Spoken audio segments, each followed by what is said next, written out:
I'm your co-ghost Anthony, And I'm your co-ghost Kaylee. and this is Two Ghosts Review Ant-Man.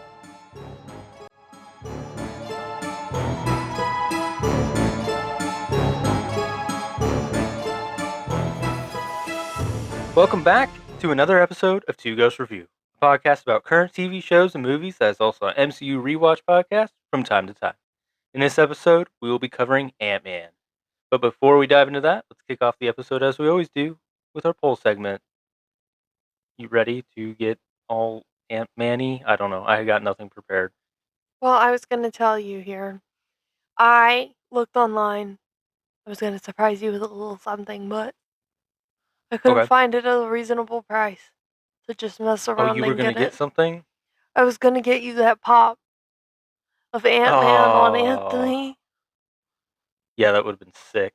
But I couldn't justify now I'm all disappointed and spending over $30 on that just for this. I'm sorry. I need something to memorialize him. That Anthony. Anthony. Yeah. I would love to see. Okay, there's a lot of teams popping up in the MCU right now because it's crazy. But I would love to see a team of Anthonys. You got Anthony the Ant. There's probably a few ants, honestly. Maybe, I don't know. But does Anton get in? Anton gets in. Anton gets in. Anthony Stark gets in. Yeah. What was the other one I was thinking of? The guard, the task force guy that the Punisher breaks his arm. Anthony, him, Antonia, Taskmaster. She can be in. She can be in. I need a team like that. Call Marvel. See if you can get to making yourself a little comic strip. Feige, I've got a cash cow for you. The Anthonys out there will eat this up. The Ant team. The ants, Scott. All right, you ready to get in this poll? Yeah. Okay. This poll did not go crazy. We got like two voters. So. Oh, what was the poll? About Supergirl? Yeah, Supergirl. Surprise, surprise. It's difficult to get polling on this. Which is the best female-led superhero movie? Yikes. You ready for the options? Yep. Supergirl. Yep. Black Widow. Yep. Captain Marvel. Yeah. The Marvels. Yeah. Painful. Why is it painful? Because most of those suck. They do suck. Except Black Widow, which is my choice. That would be my choice, too. Well, guess what? It was 50-50, Supergirl and Black Widow. You know, Black Widow is not as good as it could have been. Yeah. We'll get there. They could have made improvements, but yeah. I'll have notes. Oh, that's an understatement. I'll have some notes. Don't worry, maybe, I only have 161 notes for Ant-Man. That's light. That's light, That's real light. That's like a sixth of the notes that are possible. Surprising. So surprising, because Scott is like your favorite superhero, right? What? I like it when he says, "Thanks for thanking of me." I think he's got some good jokes in here. I don't know if other people think it's funny or not, but I do. I like him. All right, let's dive into Ant-Man from the olden day of 2015, the olden year of 2015. Okay, I remember going to see this at the movies, and I fell asleep so many times, and I kept waking up and wondering, why is this movie still on? When did you go see this? Did we go see this? No, 2015. 2015. No, I went with my dad and my brother, and I was like, I'm done. Like, I got up and went to the bathroom and like walked around for a minute. Really? Yes, I was so exhausted of it. I was like, I'm not tired anymore. I can't go back to sleep. What else can I do here? That's really sad. I think of this movie like this is kind of going to be my overall thought about it, and it has been. Well, then why don't you save it? Okay, I'll save it, I guess. Okay, so it's 1989. And we're at the, what was that thing called? They didn't write it down. They didn't put a card up for it. It's Hmm. just from the Winter Soldier that they put the card up, the name of it. I want to say it's the Tessaclon or something. What? I don't know. The shield location that they're building, but Oh, is that what that was? yeah. Oh. No, Yeah. I don't You know don't the know? name. No, I didn't realize that's what it Oh, was. goodness. Okay. This is not in the context of Captain You America love and Winter Soldier. Soldier. I How did didn't you have not the notice I didn't that? have the name of that building written down in my notes for Winter Soldier. Oh, So I just yeah. that is not something in my brain. I don't care about what the name of the building is. Why not? I want to know. I feel like this is something that you would know. No, Like, I'm sorry. you're a big fangirly of Little tidbits. little tidbits and just the Winter Soldier. Well, I'm sorry. I So. didn't realize this was the same building, so that was new information for me. My goodness. Not this is a fake fan over here. Stop. Stop. Okay, so we're at the whatever it's called building in 1989 while it's being built.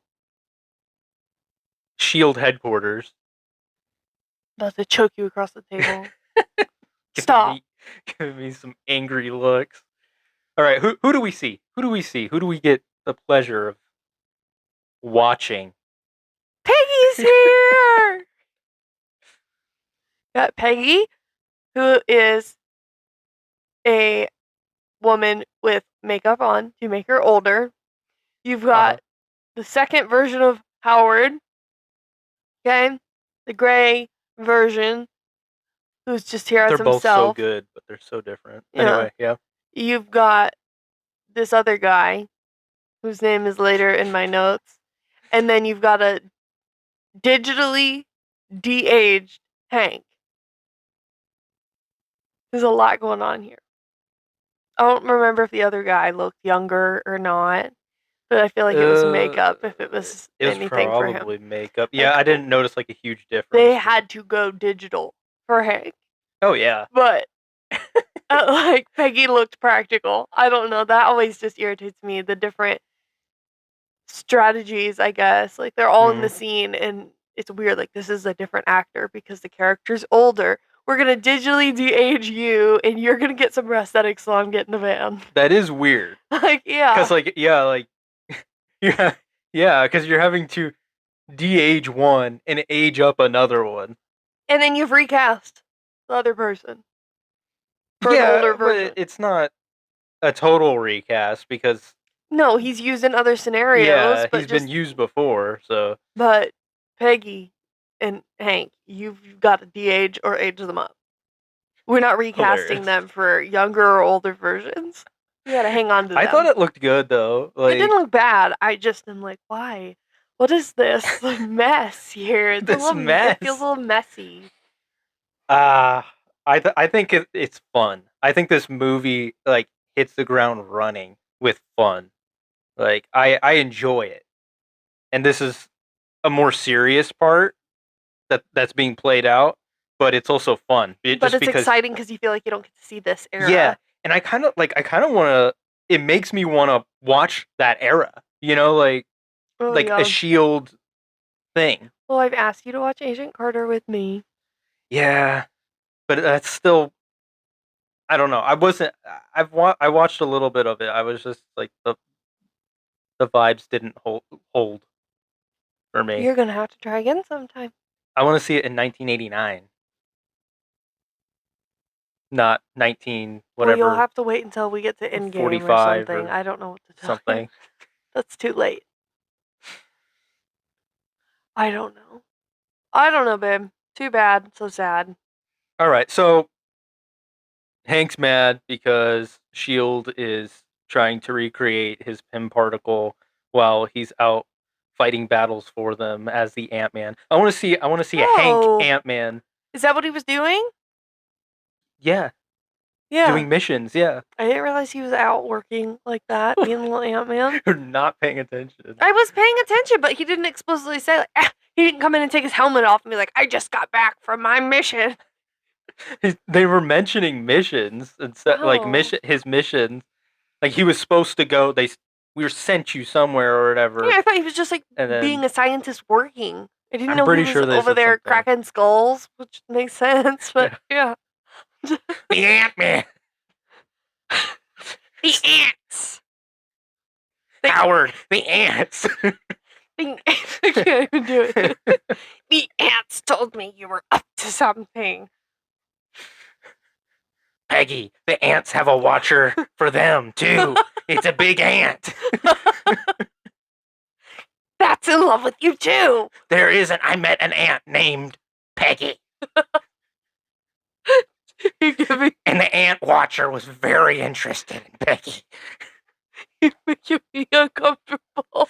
You're giving me the ick. Okay, I'm sorry. I have a side cramp.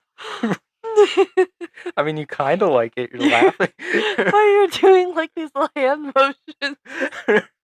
You're stepping into the character. I am. Oh my god. Gotta step into those tiny, tiny shoes, you know? Oh no. So yeah, Hank is all mad and he quits Shield and yeah. He says that he quits, and Howard's like, no. But he punches that guy in the face because he's like, too bad you didn't care about your wife this much. Yeah. Clocks him, man. Bring up her name again and I'll show you ferocity. Oh my goodness. He says, as long as I am alive, no one will get this formula. Okay. True. He is going after that. He's stuck with it for so long. He's not a security risk unless we make him one. Yeah. That was very foreboding from Howard. And like, what do you think about that? Like, I didn't think very hard on it. I just wrote it down. But like, I feel like I guess it felt more like Darren Cross was the one who headed up the vote out of Hank from his company. Mm. But with what Howard said, it made me like think like, was it like Hydra or something? No. Or like I don't know. It felt very foreboding, but I feel like at least I didn't understand what it was trying to reference or anything, if it even was trying to, or if it was just a line that didn't go anywhere. No, they didn't want to go after him. Like, he didn't need to be punished for leaving. Mm-hmm. They didn't need to jack with him to try and keep him to keep his mouth shut and like put themselves in a position where he would start attacking them. Yeah. Because at this point in his life, he is more worried about trying to research and figure out how to get his wife back. So he was more saying, Howard was saying, let's not make him a security threat. Yes. So don't push him. Well, they said, like, we shouldn't let him leave. That guy said, don't let him walk out. And Peggy was like, seriously? And Howard was like, no, we're not stopping him. I guess it was just the tone of how he was saying it that made me feel like it was like, there's something underlying there. Like, maybe we should make him a security threat so he can't get back in. But no. Now I get it.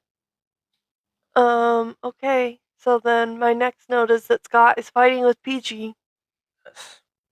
I love the music over the Marvel title. What song was it?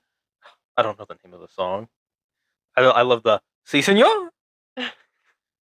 Is it the one that's like bum bum bum bum bum bum? Yes. Yeah. Si Senor. It's fun. Yeah. So yeah, we're in prison. We're having a little fight with Scott and Peachy, and yeah, this is just like the fun continues, but it's more comedic now. But yeah, I like they punch it out and then whatever. He's like, you guys have the weirdest goodbye rituals or whatever. And he gets out, and then we finally get to see Luis. And Louise says he knocked Peachy out. Yes, which is weird, right? Mm-hmm. You hear that line and it's weird. But then, and I'm paying attention now because I'm making notes and stuff for this movie. I thought that was weird. He knocked a couple people And then, out. yeah, we get to later with the heists and everything. Bro went a little wild. Like he came in and like when he saved Scott, Mm-hmm. like he was getting shot at by those guards. Like the moves that Luis had taking those guys out, like he has some skills. Okay, it's just very surprising. Yeah, I thought that was weird that Luis knocked out Peachy. Yeah, he's a deceiving package. Seriously. But I love Luis. Luis is the best part of the Ant-Man movies. He might be. He might be. Yeah. His little friends. His two funny friends. Dave and Kirk. Yeah. Yeah.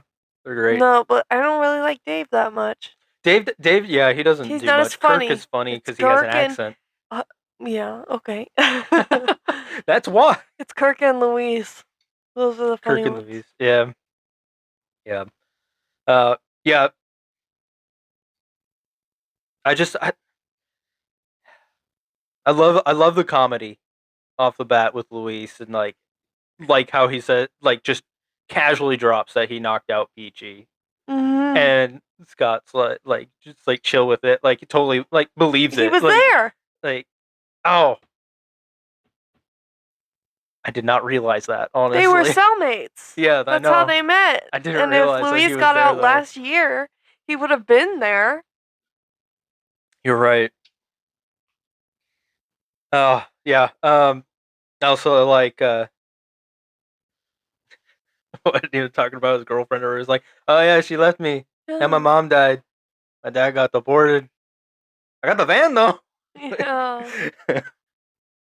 Just good comedy. It makes me chuckle. It makes me laugh, and I don't find it cringy. I don't know if you do or not, but like, no, it's okay. to me, it's I find it funny, and like it's just like good little chuckles, not like super hilarious stuff. No, but this is the kind of stuff that gets old because they do it all the time now.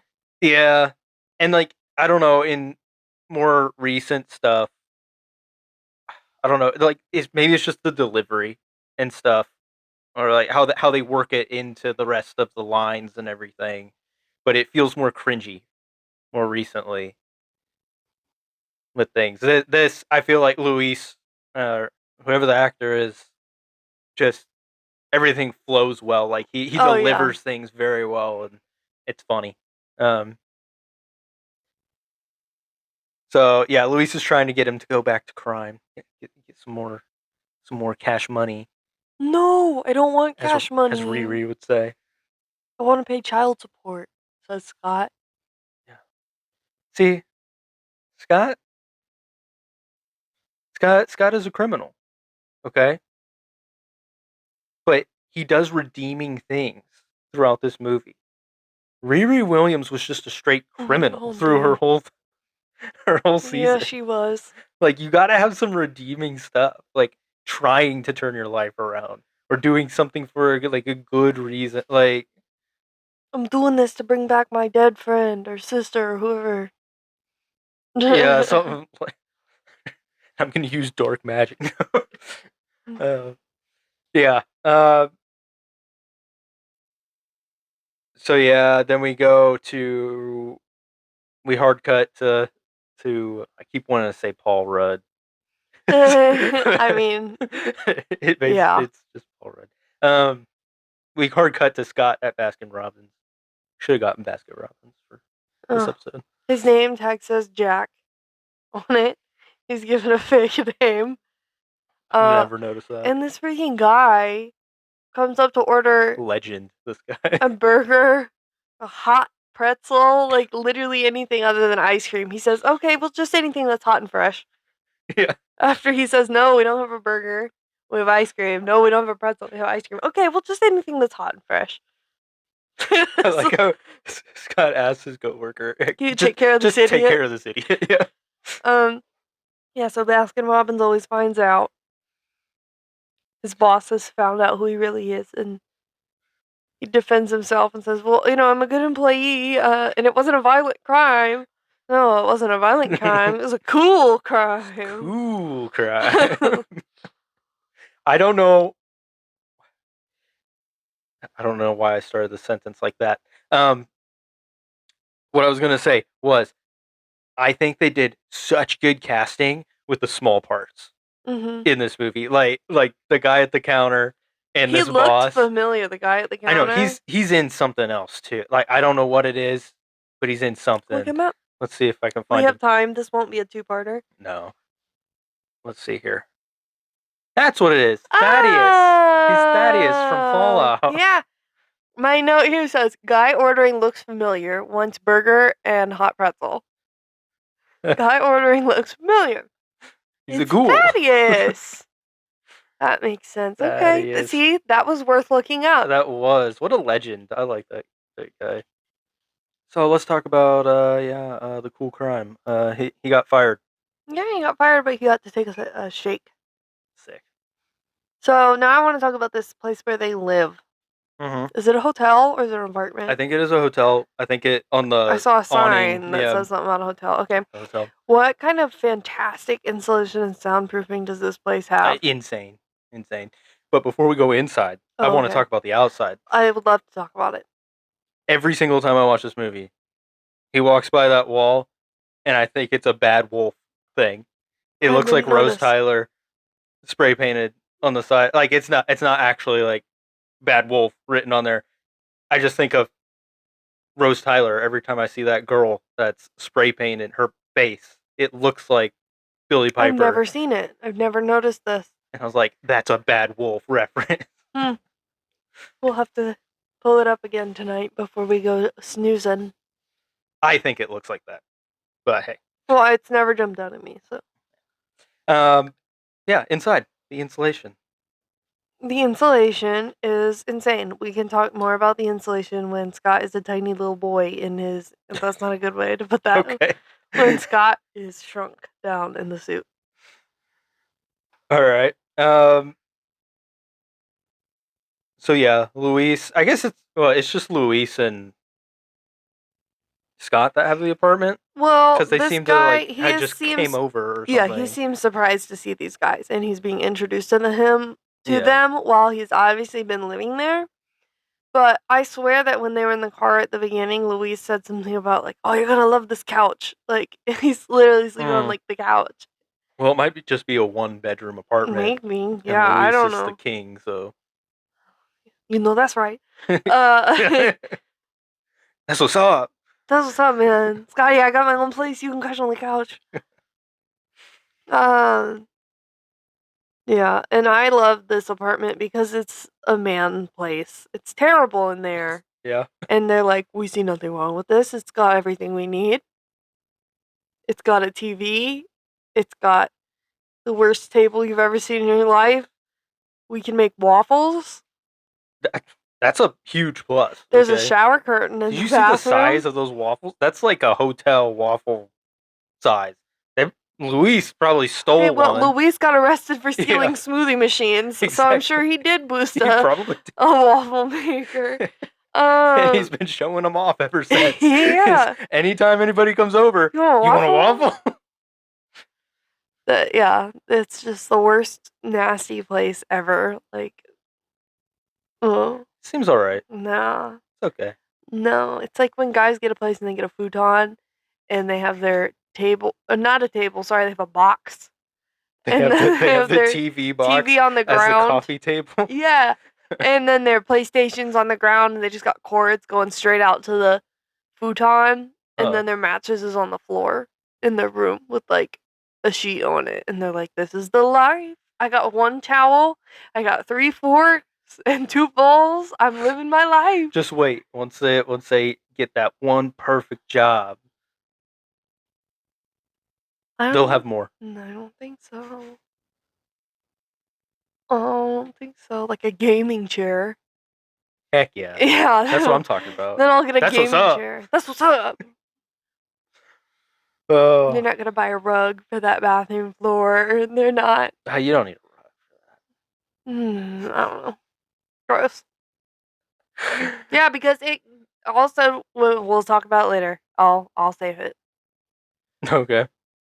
So yeah, we meet Kurt and Dave, and Luis tries to get him in on a job, and he doesn't want to get Scott in on the job, and he doesn't want to do it. He's not going back to crime. Then we cut to Mr. Pym going to his company. I'm still alive. I think this oil painting of me on the wall is going to suffice for ID. I'm so sorry. Oh goodness, sir!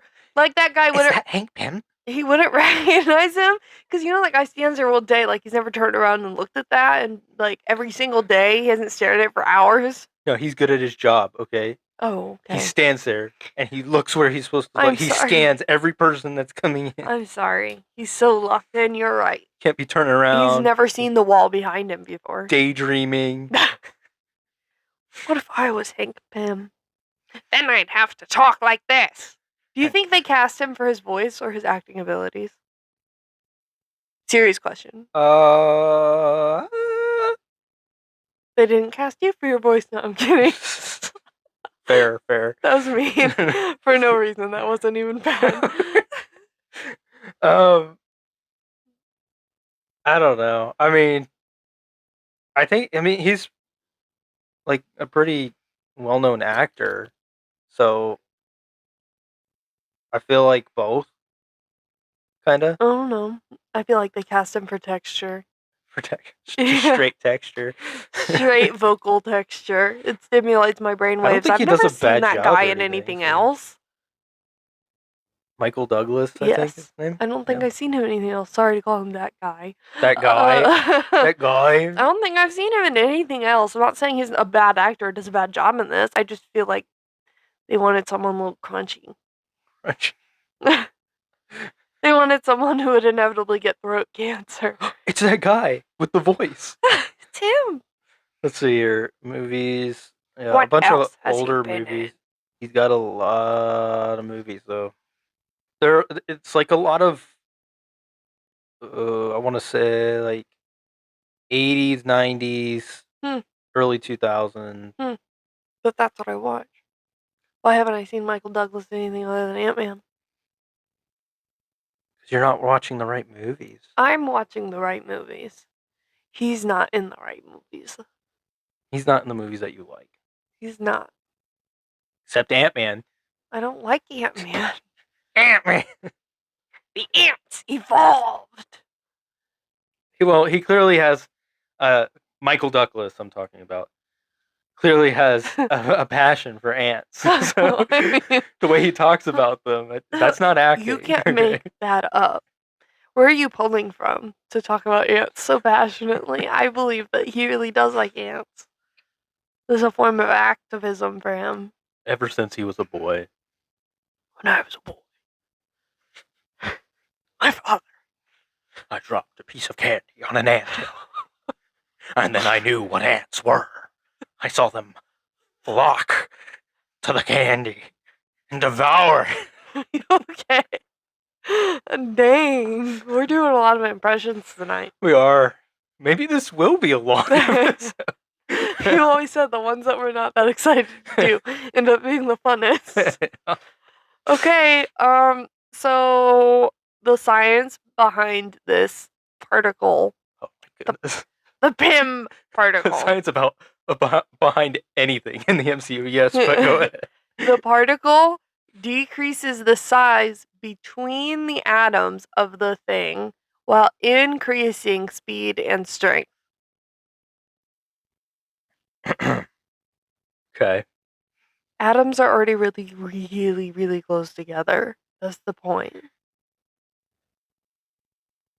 Yeah. It decreases the size between the atoms, not Does that just make decreasing sense, the though? atoms overall. I don't know.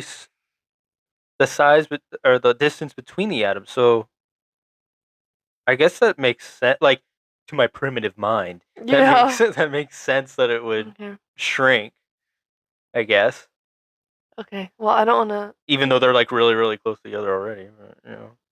Okay, so on these films that Darren shows about Ant-Man, Ant-Man is huge. Legendary. He's huge. On these old films, later when Scott is in the bathtub, That is tiny. Yeah. he is eeny weeny. It varies the size. I think But it shouldn't. it shouldn't, but I think it varies. He's huge to be able to see on the thing versus he's on Louise and he doesn't even see him. Like you can. Also, this was back in Hydra days or Nazi Hydra days. Like this is old film. He should be smaller than a it wasn't flick. Nazi Hydra, was it? No. 1989. Yeah. 1989. When did the Nazis happen? No. American public school. Peggy was right old here. in 1989. My goodness. The Watcher was still watching. Wistfully. We should have been checking the windows at that facility. There were a lot of them. He could have been watching. They need to do that on the Disney Plus version of the movie. They need to add him in. Only for Peggy. Yeah, I liked the old footage though. I see that's another thing that I think is just fun.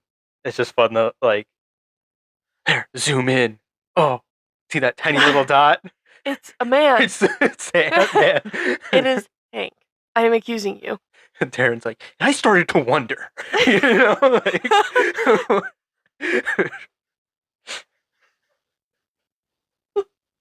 could the legends be true?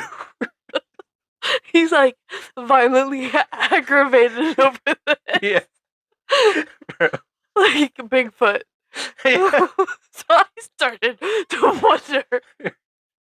Like he's gonna go on like an A&E show trying to find Bigfoot. There's been mentions of the chupacabra in the whatever desert. So I started to wonder. Could the legends be true? This is why he's bald. He's bald. Bald John Bernthal is what he is. He's working real hard. I think it's the nose. I don't know. I don't know. That would be really impossible to replicate. It's nowhere near the level of John Bernthal's nose. The amount of times he's broken that nose to get that perfect look can't be replicated. So yeah, old films. So yeah. Darren can shrink inorganic things now. Ooh. He's nowhere near. At least I would say nowhere near.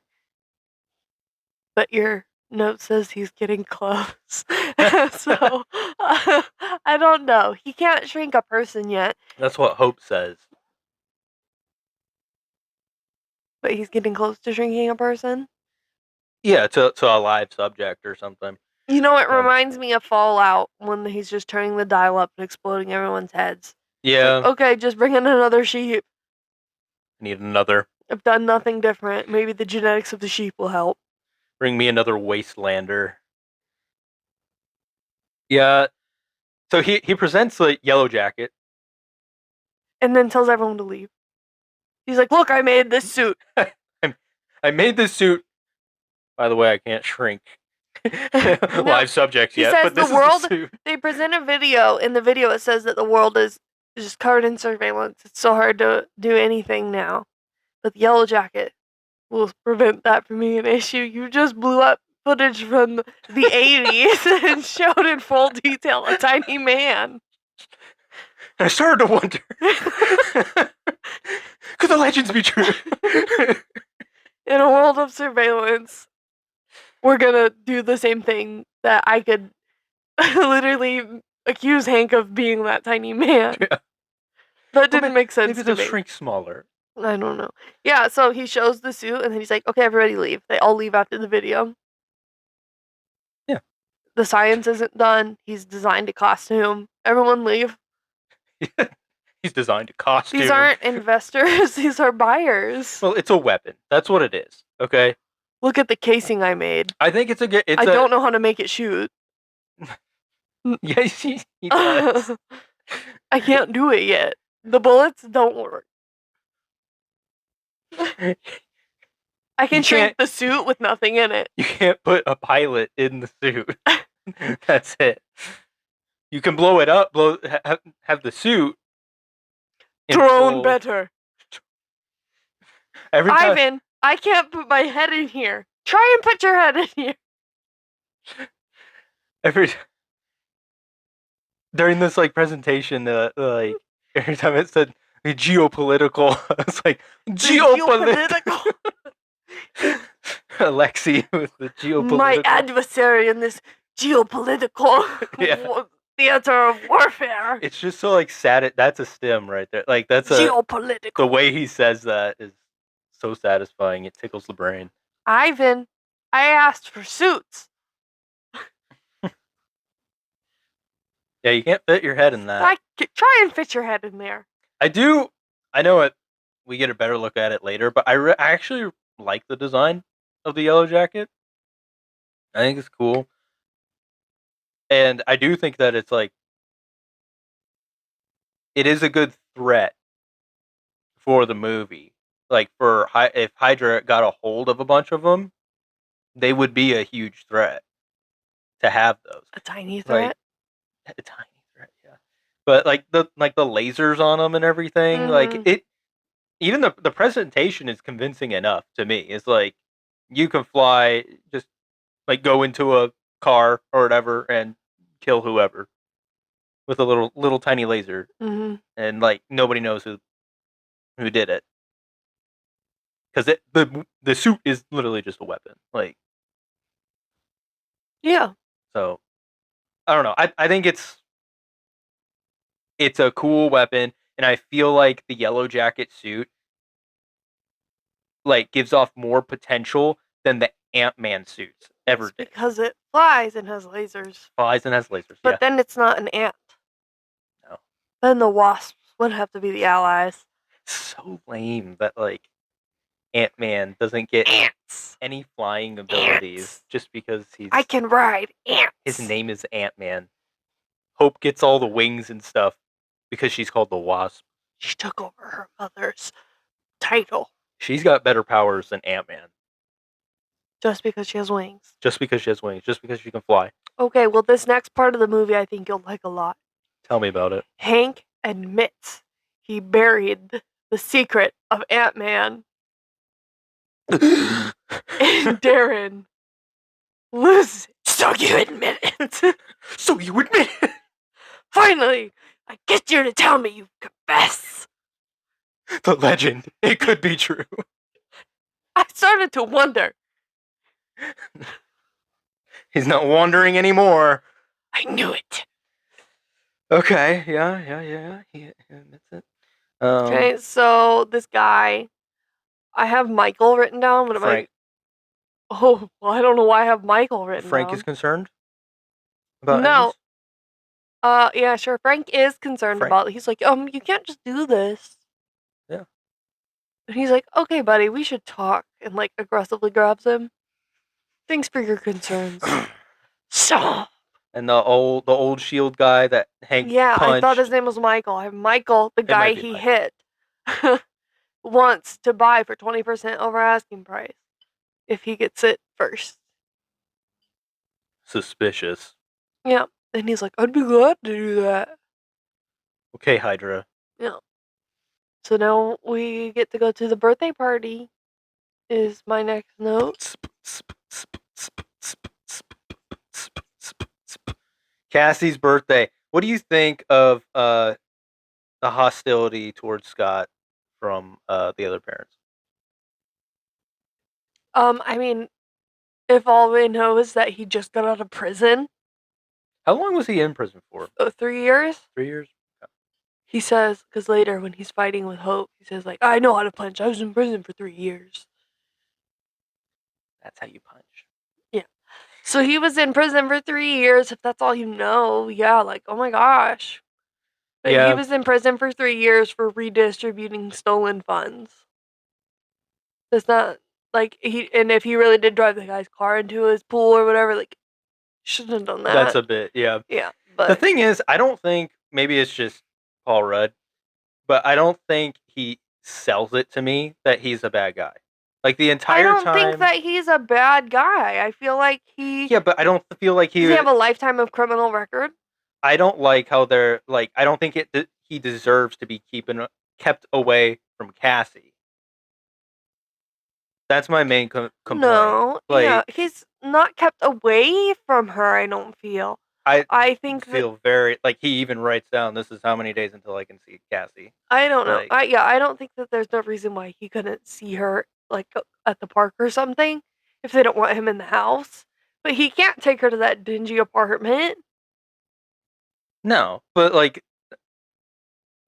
I felt like it was a very like you need to go do this stuff before you can see Cassie. Like we don't want you to come over. We don't want you like I feel like a birthday party, he should be able to go to her birthday party.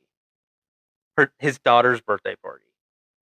Like that's not a big deal. That's not a big deal. And like I don't know. Like I did not get the vibes that he was like a bad guy. No, but yeah, I just think that if like other people were giving him dirty looks, it's just because they know, oh, that's Cassie's dad. He just got out of prison. Yeah. And that's it. Like that's it. Yeah.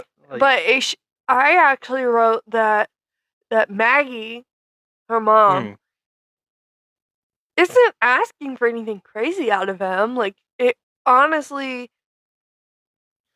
No, that's fair. It's like, fair what I don't even think that he should have to, like, yeah, he should pay child support, but like he can't pay child support right now. He should be able to see her without that. Exactly. Like, yeah, like she's like, just don't go back to jail. Have a job.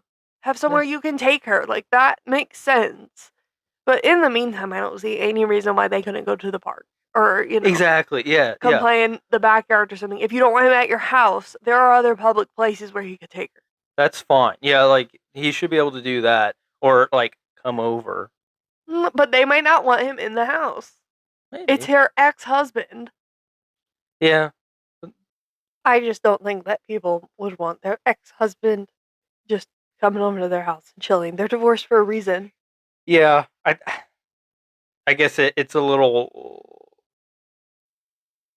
like it just feels weird just because of the end of the movie. Like they're all so chummy. I mean, they literally live together in the next one. Yeah, so yeah, but this is how it starts. Yeah. Okay, I guess I feel like I'm satisfied with that conversation. like I think Scott deserves a little more than how they're treating him. But I like how Mommy's so happy you're here. She choked down her drink. Yeah, Cassie's great. I love awesome. Cassie. Yeah, she's got no. She is very perceptive, but like got no idea at the same time. So ugly. I love him. I know. I love that little toy. Like he really couldn't have found anything better. You're my bestest friend. Yeah, like it's just. It looks like a Labubu. Yeah, it does. Scott was on them Labubus before they became popular. Okay, so then we go back to the PIM facility where Darren. Yeah. My note says Darren kills guy and wipes him, and yours says Darren turns Frank into jam. Yeah. That's probably what they put on the floor to wipe up. It's like smeared. I just don't think this was a good move for Darren because everybody got like super security checked on the way in, and now Frank's just not coming out. Here's the thing, though. It's his company. Even worse. He can doctor things. Yes. Like records or whatever, security footage and everything like that. But the police will still be able to see that that's been tampered with, I'd imagine. They don't care. They might. Depends on who Frank is. It's nobody important. Everyone is important. That's not Frank Castle, okay? Let me tell you something. Let me tell you something. Karen is not in love with this guy. So there will be no investigation. By the way, just keeping an update. We are on. We are Season going to start. Well, I guess season we're gonna 3. do Defenders. I don't know We're what gonna we're do gonna some do. I have Defenders, finished season 2 but of Daredevil, the season Netflix 2. show, and I We're on our way to season 3. am disappointed I haven't gotten the Karen Cracktown story yet. Karen in Cracktown. Also, Karen should be with Frank, not Matt. So Scott now goes home because he's done the math in his car. Oh no, I'm skipping stuff. I made a note that Hope tells Darren that he deserves everything that's coming his way. As they were out having dinner, which is kind of weird. But she said that's like so like suspiciously.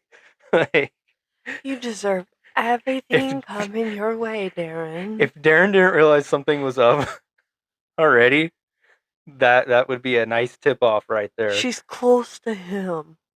Right. Yeah. So yeah, then we get Scott in his car, and he's realized that it'll take 377 days until he can see Cassie again. So he goes back into the apartment and tells Luis that he wants to know about this little job. It's one little job. One My little job. note says Scott wants to do the job for money. Oh yeah. All right. So this is where we get the Luis breakdown.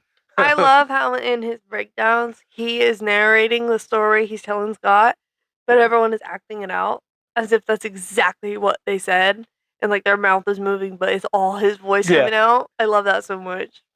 It's so good. Yeah. It's like his movements. So like Yeah. they're acting like Yeah. Luis. Like Yeah, they're acting way too much. yeah. Dude, yeah, these little backstory things are so great, and it's a huge disappointment that we didn't get him in Quantumania. For no reason at all, and Yeah, there's a like huge reason why that movie sucked. it would have actually had something good in it There would have if been one if good thing Luis in was it. in it. Yeah. Uh, um. So yeah, and I again comedically, I love that whole story thing, and I love how it ends with him being like, whatever's in the safe, it's gotta be good. Yeah. And it's like, but what's in it? Like nothing. Like we don't know. Yeah, so he's like, okay, so someone has a safe, Yeah. and they're gone for a week. Yes. Yeah. Okay. So they prep for the heist, and I appreciate that. The waffles? I like I just like the heist montage thing. I like that they lent into a like little bit of like another genre Marvel. Like this is the first movie that I feel like they got a little more creative with and like tried to dip into like a little bit different genre than what they have been doing. I know they've had a Because few he's a criminal. well, yeah, but like I know that they've had other genres, but they've all been in that like action movie type thing, but like Thor leans into that fantasy stuff a little bit. So there's been a little bit of genre bending stuff there, but um I don't know. I think this is what they're trying to do now, but they're trying too hard. And it's like they're focusing more on trying to make each character so unique and stuff that like the story suffers and the connectivity suffers between properties or whatever. Um, I don't know, but I think they did it really well here. Like this was just a great like off the beaten path for them to do a little heist kind of movie, but blending your Ant-Man superhero into it and leaning more into that comedy before it got cringy. I don't know. A comedy heist. Superhero comedy heist. Superhero comedy heist. Yeah. Just your typical run-of-the-mill movie. And it's one of those heroes that's like, I really think they did well with this movie, like adapting this character because it's a silly character. Oh yeah. But they made it kind of cool, and but they also like I keep saying, they lent into that like comedy side of it, which is like it kind of makes fun here and there, but the character still feels cool, and the heist stuff just feels as a I don't know, maybe as a guy, I like it more, but it like a heist movie's kind of fun. It feels cool. See, I don't like heist movies that much. Yeah, so like I don't know, like yeah, I enjoy it. So okay, I think I got a little long-winded there. Let's go to the break-in. We break into Hank Pym's big old house. He's in like the Flynn. In like the Flynn. Yeah, Scott's got some skills. He can climb houses, no problem. Mm-hmm. He can deactivate alarm systems and all that. He does a Daphne from Scooby-Doo and gets the fingerprint off the doorknob. Oh, that's a strictly Daphne thing. Yeah. It's never too late to learn how to properly apply makeup. Here's a pore strip.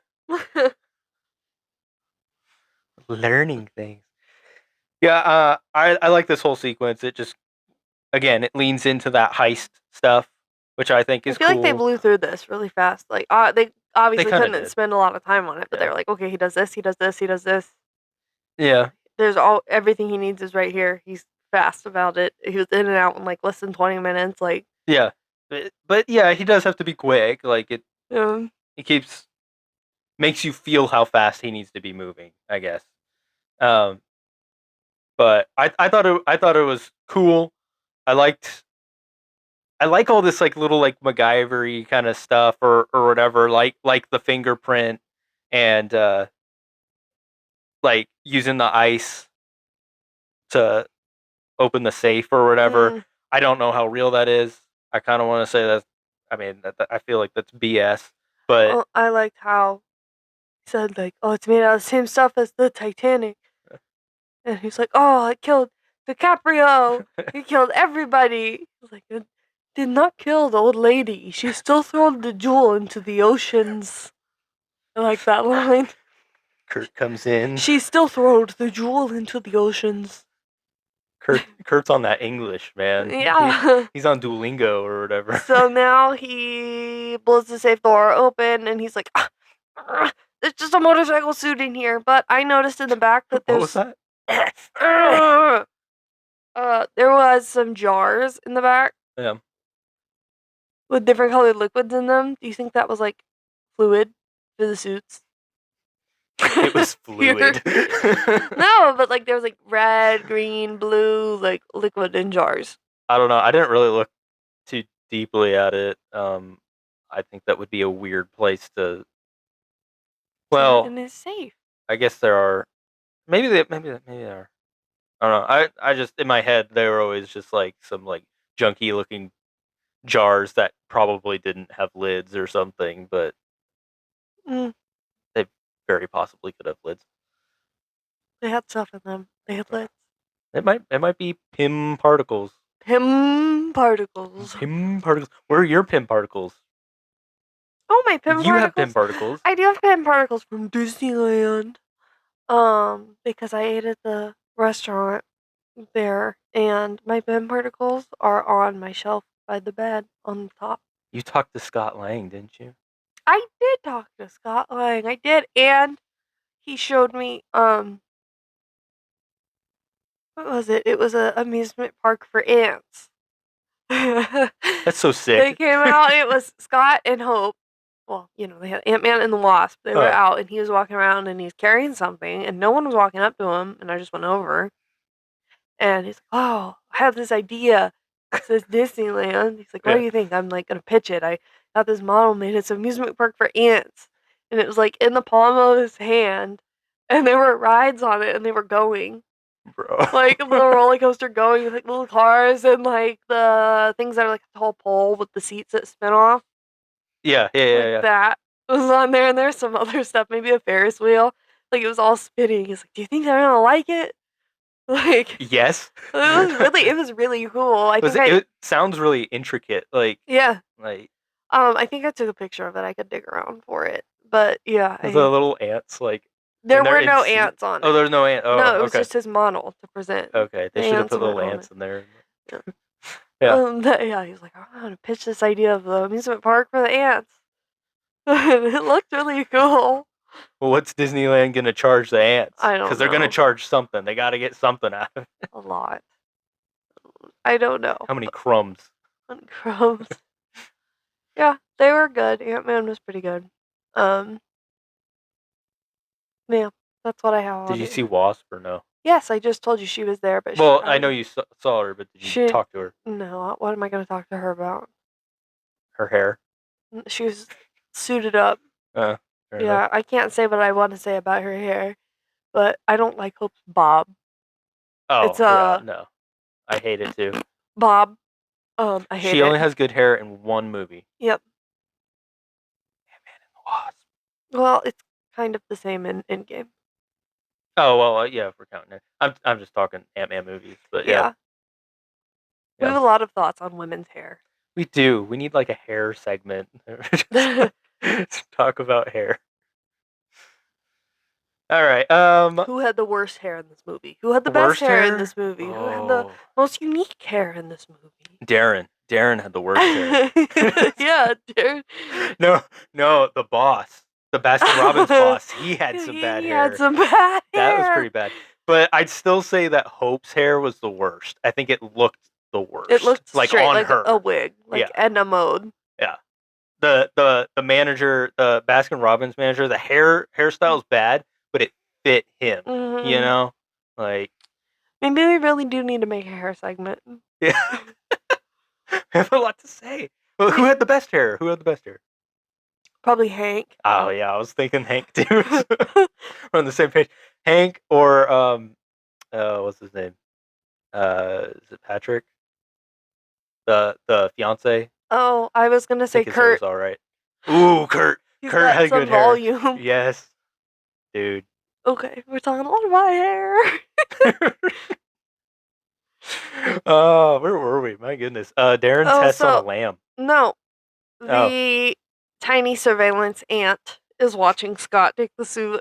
The ant Scott. And then it shows Hank watching on a lot of screens. And I wondered, do you think he's in the house? Hank was the watcher all along. And he's tiny in the tiny lab watching? Or does he not have tiny lab tech yet? I don't think that he doesn't shrink anymore because of what it does to his brain chemistry or whatever. Oh, okay. I think. Yeah. I want to say that he did have surveillance that was in his house. I think it was behind like the sliding doors or whatever that he has in the basement. So he was probably just still home. Yeah, he was like in the same room basically. That's funny. I think that's where he was. Okay, and then Darren is working on the lamb. It kills it. Working on the lamb, turning him to jam. Turn him to jam. Working on the lamb. Turn him to jam. We're not there yet. This is not regular show. Oh, lamb jelly. Lamb jelly. Okay. So now Scott tries to You know that would on. look so good in regular show though. Oh, that lamb jelly would look so delicious. It'd look better than all the cheese stuff they try and do. Ooh. Okay. Okay. All right. Scott tries on the suit, and Hank's like, "How do you like the suit, Scott?" Smells like an old man in here. Pretty fun, huh, Scott? Get ready to die. Get ready to be terrified. So I think that the buttons on the hands are in a terrible spot. I love them. I absolutely love them. I understand what you're saying from Scott's point of view, that they're in a terrible spot. But because he's new to the suit. But since we know it's like Hank that designed it or whatever, But like, just the punch and stuff, like it's, I don't know. thumb goes under. But it's kind of in the way.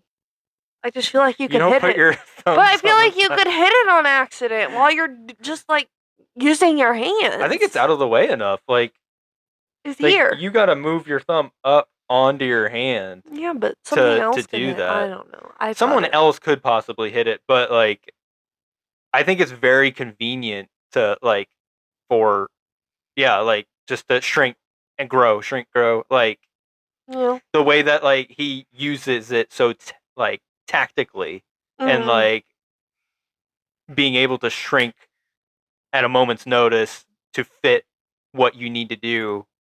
It's very quick. Like you don't have to find that button. It's right next to your thumb. Like, but yeah, for Scott, just trying to figure it out. Like, yeah, but that was kind of the point. You just smashed. I killed the mosquito with my bare hands. Wow, you are so impressive. I really did. I just reached up and clapped him. Did he get any of your blood? No, actually, there's like black stuff on my hands. Did you get some of his blood then? Maybe I got some of his blood, but like, you know, sometimes you get a mosquito and you have blood on you. And you're like, Yeah. that's disgusting. Whose blood is that? Yeah. Mine or someone from around town? I don't know. It's just some malaria blood. It's all right. Yeah, it's fine. He's been buzzing around in here. I don't know if you've noticed him. I saw him fly. To his death. You're very pale. I could see him fly across. Across me. Across you. He won't be a problem anymore. Thank you. Thank you for defending me. It would be my blood he's out. Okay, so Scott shrinks. And Luis is like, let's take a bath. Luis is like, time to get naked. So Scott goes in the tub to check himself out in the suit, and that's why he's in the tub when he shrinks. And the drain is 1.5 inches. That plug, it says 1.5 inches on it. Scott is smaller than one of the holes. Yeah. On the drain. So he falls down into the rave. What is he like? He gets rinsed down the water and falls into the wave. Oh, okay. Yeah. The rave, not the wave. The wave. Well, he does get. Well, I think it's pretty dramatic how high he splashes out. Yeah, how the water splashes him out over the tub and like down, and yeah, that's pretty dramatic. But, and he busts the tile. Tink! Tink. But he can play on Thomas the Train and it's fine. Yeah.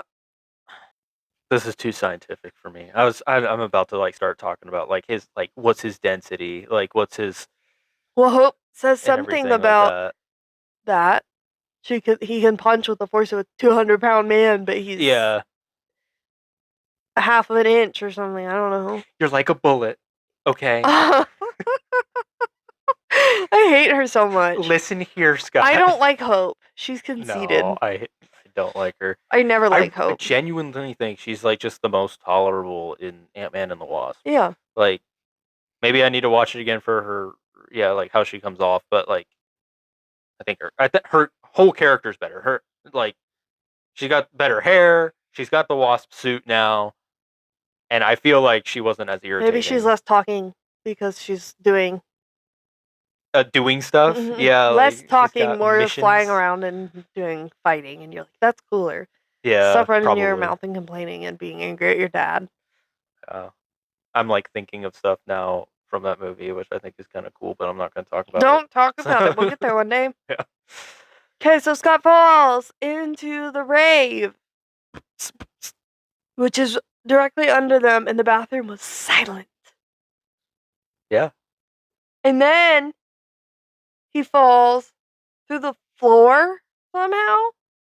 Also, like he landed with such force from the top of a tub onto a tile, and he cracked the tile, and then he fell from the ceiling onto a record, and it made no noise. Nothing happened. It didn't flip the table or anything, and he was just a little. He gets stomped on, by some clear shoes. Yeah. He falls through the floor, and then it's just completely silent again. There's just a lady vacuuming her carpet and the kid playing with his little toys. So again, I ask, is this a hotel? What kind of apartment is this where No, every I think room it's is a part. different? It's like I honestly don't understand it at all. Because But they live in like, like a terrible, unfurnished, ugly, yeah, plaster falling off the wall place.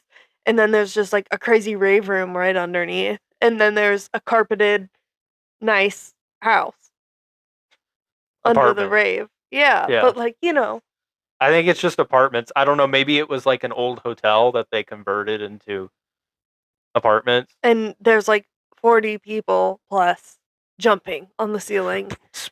Yeah, And this lady's like, yeah, that's chill. and the kid's like, I'm playing with my little toys peacefully.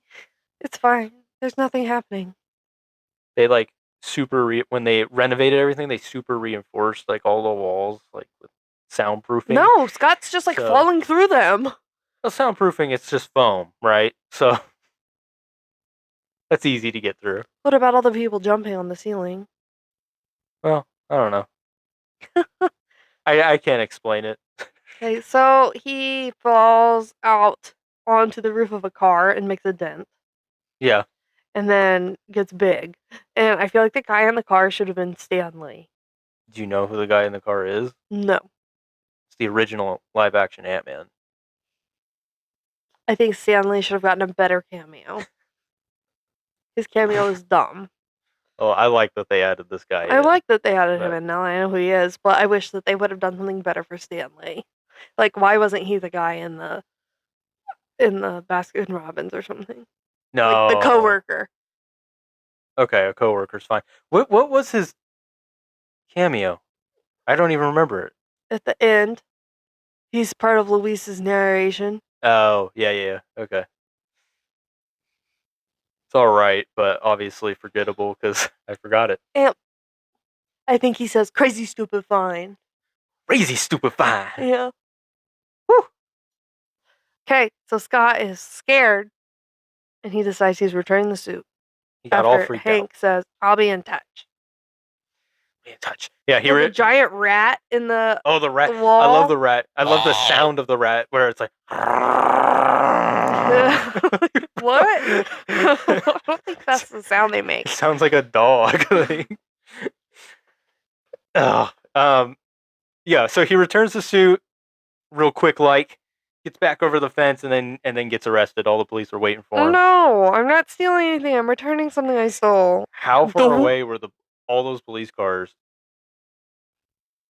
Because like later we learn, like Hope called the police because he was breaking in I don't know. again. Yeah. Like they got there so quick. Or unless obviously they did cuts, so maybe he just hung out in the house for a while. He's been there all day freaking out. I don't know. So yeah, he gets arrested. The fiance is like badgering him outside the cell. I thought, they really believed in you. yeah, like come on, man. Like, this is gonna break their hearts. Yeah, make him feel terrible. Yeah, I mean, he was doing crime. he was, but He's dang, the new dude. man. He's Cassie's new dad. No, it's not right. You just feel this way because you're a good dad. You're breathing heavy over there. Maybe if Cassie had her real dad the entire time, she wouldn't have turned out so terrible later on. That's just the recast's fault. I know. I I wanna blame it on the fiance. No, I like that girl and everything else, so maybe it's the writing's fault. No. 100%. And the unnecessary recast. Okay. Hank shows up as a lawyer, not Matt Murdock. He gives him a second chance tells him to go wait in his cell. For a sign. Yeah. And the ants start counting down from 10 on the floor.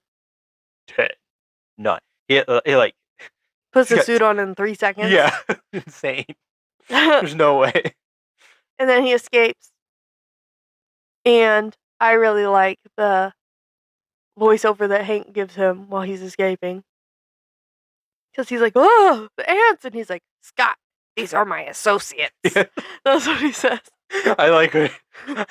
He's so terrible. It's like I can tell that Hank is just so into ants and thinks that they're like so cool. Like it's the coolest thing ever. Like, ant that's coming in to pick up Scott. He's like, incoming. Hank thinks it's so sick that this ant is coming in to pick up Scott. I'm controlling 247. He's not listening to you. Yeah. I am in control. Scott, you're throwing 247 off balance. I am in control. He's not listening to you. I'm doing it. And Scott, he's like, this is easy. Just pull up like a horse. What? That's not how horses work. He's never ridden a horse. He doesn't know. Scott, stop. I like the ants, not you. I know the ants. I can control the ants. I've worked with them for years. I love ants. I have multiple relationships. Stop. Okay. So Scott is riding the ant and he's freaking out. And for some reason, he has to ride the ant past the 5-block perimeter that's been set up because the police are looking for him for breaking out of his cell. The police are not going to find Ant-Man shrunk down. No, he could walk. Yeah. Or the ant could just fly, but I guess it's quicker for the ant to ride on the car. Probably is, yeah. It definitely is. It is. So Scott passes out because this is too much. He's not in control of 247. He's so not in control. Before this happened too, we did cut to Cassie and I don't want Maggie. a new toy. I love this bunny. Yeah. Are you sure you don't want a new toy? You're my bestest friend. I love that. Cassie stays true to her father. I love him. In the gifts that he brings. The strange gifts. Oh, yeah. So Scott passes out. And then he wakes up in a bed. And this is where I feel the movie slows down for me or like gets You know why? boring. There's a lot more hope here. Yeah. Yeah. So a lot less hope. Less hope. I don't know. I think it does. It's hope definitely plays a part in that, but I think it's also because like a lot of it is just like in this house, and like there's not like they're doing like they start doing some training and stuff, and it's okay, but it's not as entertaining as like the comedy with Luis or like the heist stuff, like that. It just feels more exciting. All that other stuff. This feels slower. So there's ants on the floor, keeping Scott in bed, because Hope has been standing there texting and staring at him. She's so edgy. Yeah. Those ants will hurt you. They're really painful. Yeah, so he goes down and talks with Hank, and he's been watching him since the Vista Corp job. That's a long time. Years. 3 years? 3 years. Why? Why so long? Because the ants can do it. He's just got like surveillance on a bunch of random people with Probably. ants. Like, yeah. So Hank tells Scott about how he speaks to the ants. Hank needs to be evaluated. Ants are his tism. Okay? He's got special interests, for sure. Oh, hey. Yeah, what's the verdict on your autism? Apparently, I'm just not autistic enough. Okay? Just not autistic. I'm just not autistic enough. But basically, yeah. Sorry, guys. Kaylee isn't autistic. It's, if I had just been a little bit more dramatic, apparently it would have been fine. And Oh, if you had a special interest like ants. I'm sorry. If you were hyper fixated on ants. I have hyperfixations, but the example that I was ants. given was air raid sirens from like 1954 to 1962. That qualifies as a special interest, and that's all I want to talk about. Something like ultra specific. You're laughing, but there's Well, people. You could do a specific ant. I can do a specific ant.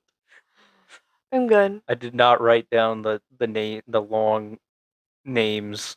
I of didn't these either, ants. but I know that Anthony is a carpenter ant. Yeah, well, I know their little name like carpenter ant or the crazy ant or whatever, fire ants. Where's the fire ants? Are you tisming over there? I like ants. I speak for the ants. My name is Anthony. And I speak for the ants. Anthony's assemble. Is that the sound ants make? Yeah, why not? I make it so they can make it. No. Okay, fine. They make with their mouth. With their feet. Oh, what sound do they make with their mouth? Stop. Don't do that again. Move on. Let's move on. Scott says his days of breaking into places and stealing stuff are over. And Hank says, I want you to break into a place and steal some stuff. I like that. I think it's a funny little joke. No, that one is. I can see it how it's cringy, but I did not cringe at it. So I just have a good time, I guess, with this. Oh yeah. I vibe with it. Yeah, we got some. Maybe this is why it slows down for me, just because it's like they do more science talk.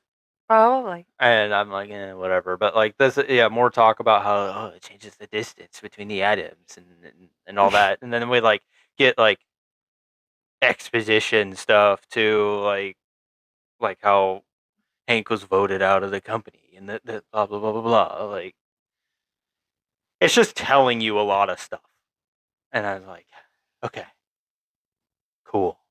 Let me zone out for a little bit. Yeah.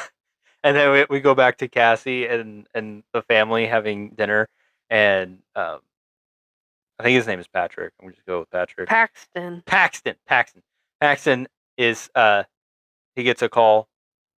He gets a text that says that Scott's lawyer is Hank Pym. Yeah. Lawyer in quotations. The star of the scene is Cassie. Yet again. Are you trying to find my daddy? Yeah. It's hope that we don't catch him. It's that with the combo of her putting resting her arm up on the back of her chair. Oh yeah. While she's like looking at him still. The effort that she put into that. Oh, the sass. Yeah, the sass. But it's like she didn't even put the arm that was facing Paxton up on a chair. She went the other way, which naturally moves your body like away from Paxton, and then like turns her head like towards him, and like I hope you don't catch him. You don't catch him. Damn. Yeah. So yeah, that was funny. Serious loyalty to her dad. I mean, I guess he could have called her a lot, but like I doubt she's getting taken up to prison to see him. We may never know. Oh, probably not, because Maggie like hates him or something. So, like, she's very not in a like I'm desperately attached to him because all of a sudden he's back, but just in like a pretty like he's my dad. I hope you don't catch him. I don't know. I feel like even if like I don't know how this works or not, or if prisoners can even do this, but like if Scott called from prison to talk to Cassie, I feel like Maggie would be like, no. Shouldn't have to remember talking to her dad on the phone from prison, Scott. Make better choices. Get a job, Scott. Pay child Hangs support. up the phone. Bro's just in a cell. Like, get a job. Hi, Peanut. Okay. Let's get back on this.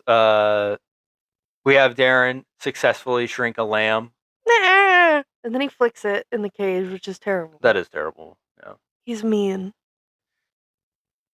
What's the difference between a mouse and a lamb? We had this conversation when Darren first brought the lambs in, and Hope was like, "What happened to the mice?" And he said, "What's the difference?" Well, a lamb is a baby animal, and a mouse is just a mouse. Is what? It can be one of those white mice. Like, it's not a baby. Okay. It could be a baby. You don't know. I don't want it to be a baby. So it's not. Okay. Okay, it's not a baby. So it's not a baby because you don't want it to be a baby. Yes. Okay. And it's better for it to get zapped into nothing than to be put in with a snake and eaten. Okay. Yeah. I guess I can kind of see it with it. Like, yeah, it's a younger animal, but You don't care. You're just as bad as Darren. no. I see the difference more as between like an animal and a human life. What about a pet? A pet.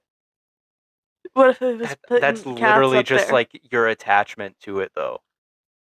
Like, what's your attachment to that animal? Like, there's something wrong with you.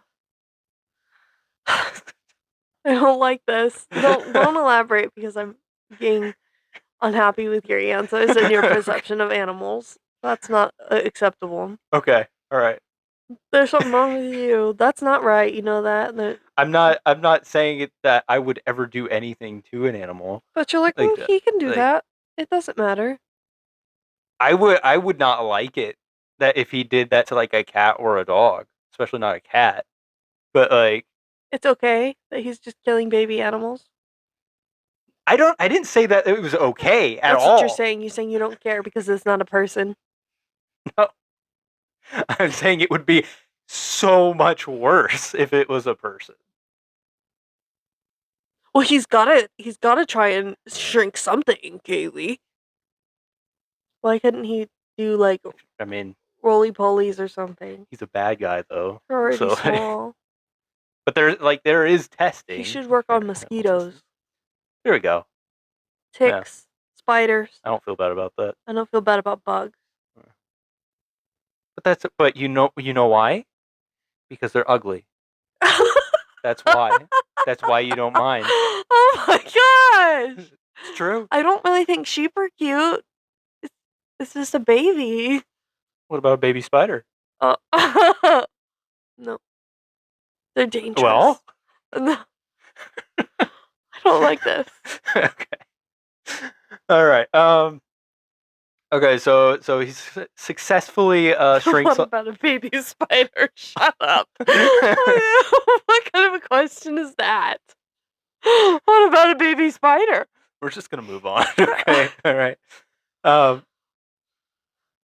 So the plan is to get to this yellow jacket suit before Shield gets a hold of it or whatever. Hydra, because really, Mitchell, I have Mitchell now. I had Michael earlier. Who knows what his name is? He is the ex-head of defense for Shield. He Can wants we call to him buy Big Mitch. He wants to buy the tech. Because he topples governments now. He's in the business of toppling governments. So on the nose. Mm-hmm. I am not working for Hydra.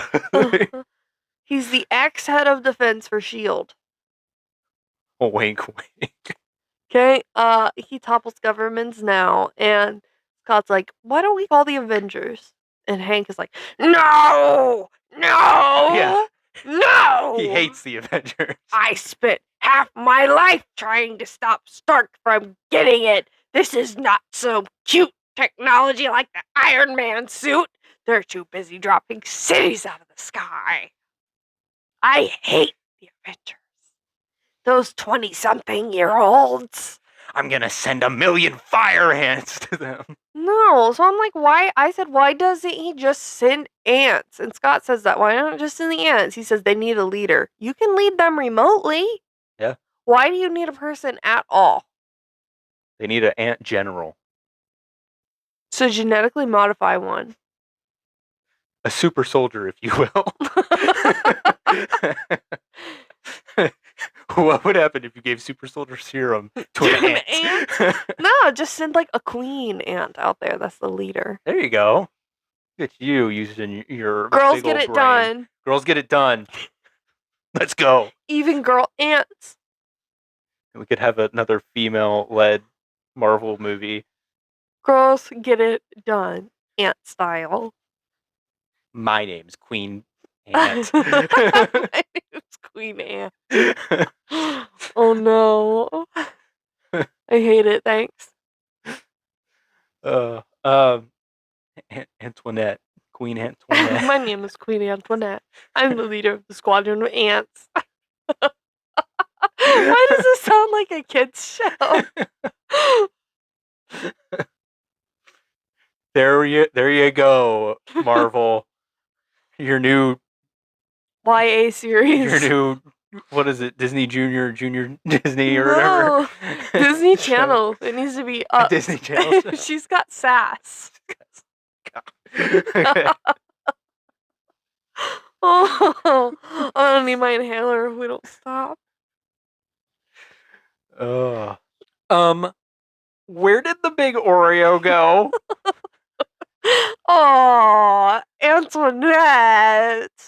That was supposed to feed the whole hill for a year. I can't stop. Please stop. And that was so good. You need to tone it down over there. Sorry, I'm getting into my Disney show Anthony character here. That's enough. All right. So Scott's training now. Yeah, get me off of this stuff. Yeah, well, no, you have good notes there. Gotta get Yellow Jacket suit before Shield gets it. Don't like the Avengers. Yeah, I already talked about that. Then go to that. Hope on sewing the suit. She really wants to wear a suit. Yeah. Hank's like, no, you can't wear a suit. He actually screams it.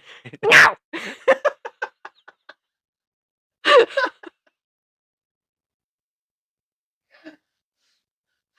You like that? It's so sharp. That's a good contender for the Odin one.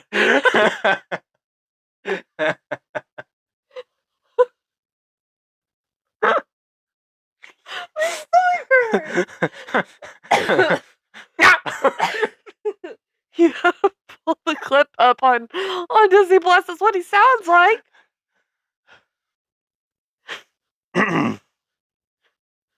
Okay.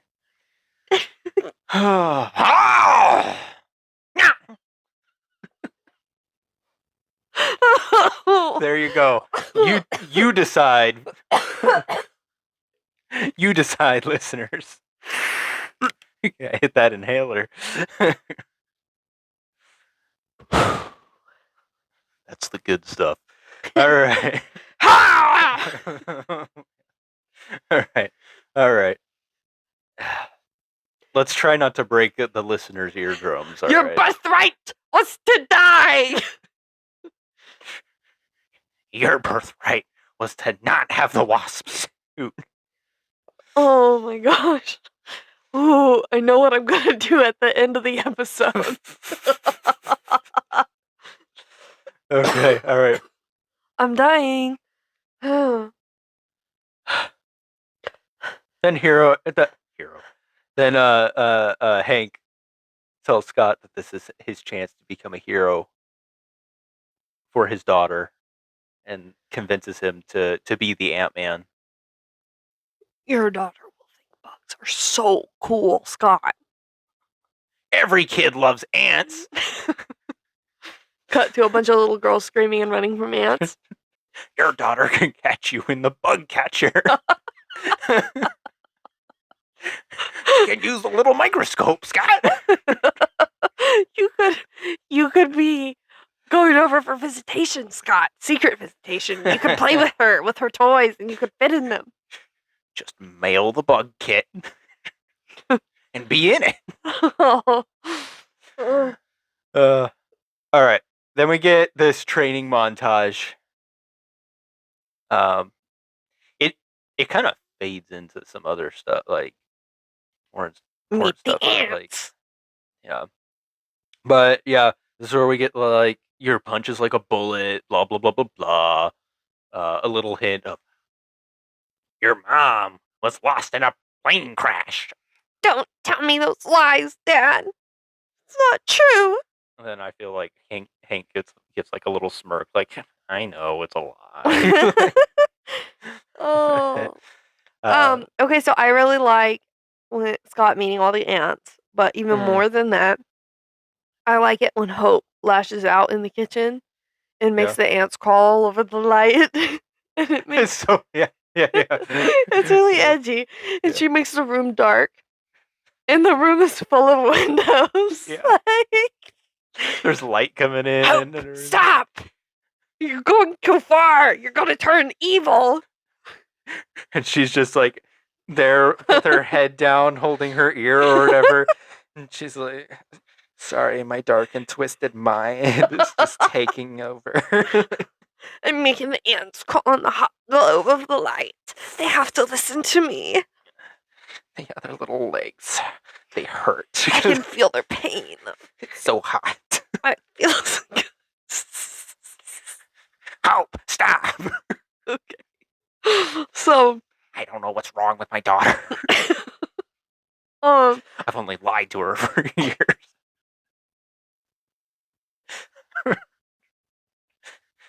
Oh my god, please. We're not gonna make it through.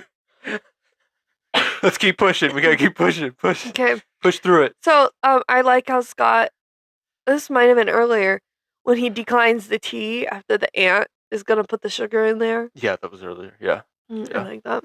Yeah, that was good. Hope puts lots of sugar in the cup and darkens the room. And yeah, then she storms away. Yeah, we also we get a lot of hints in this montage of things like Hope's mom and like their plans for this heist, and we see like the little discs because the thing doesn't have weapons or whatever. I made discs. I made frisbees. Everyone likes frisbees. Here we go. Everyone likes ants and frisbees. These are normal interests. When I was a boy. I've got something really cool I want to show you, Scott. You know how I've been obsessed with shrinking my entire life? This makes things grow. It's crazy, Scott. I never thought it would be possible. Except my friend Goliath. But we don't know about him yet. Okay, let's not talk about him. Stop, Skippy. Yeah, so we got the discs. Trying to speak to ants. So Scott's trying to speak to ants. It's not working, not going well. Hope says something like, you can't lie. Yeah, no, Like, this was part of her like emo moment. She's like, no shortcuts, no lies. They're ants. They're ants. Just tell them what to do. Can't be that complicated. No lies. You can't lie to the bugs. They'll know. Shortcuts. What? No shortcuts. How complicated is the road to talking to ants? Like, how do you convince an ant? It's giving like Tom Riddle when he's in the orphanage, and he's like, "Sometimes snakes talk to me. Is that normal?" Like, Hope was at boarding school, and she's like, "I can talk to ants. I'm so cool." All the other kids are like, what? Yeah, you can talk to ants. Okay. Yeah, so then Scott talks in the car with Hope.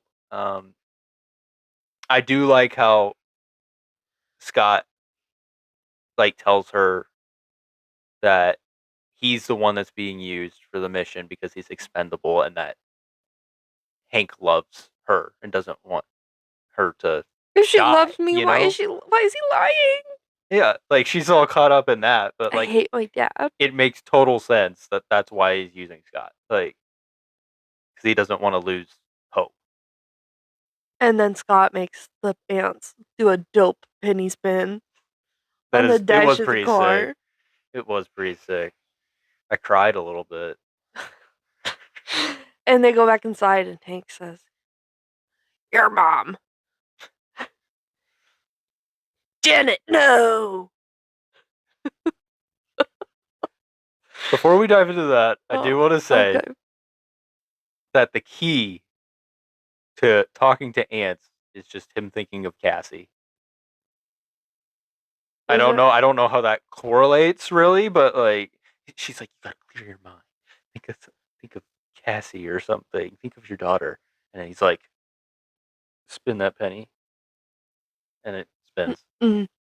Interesting. But yes, the Janet, no. Janet, no!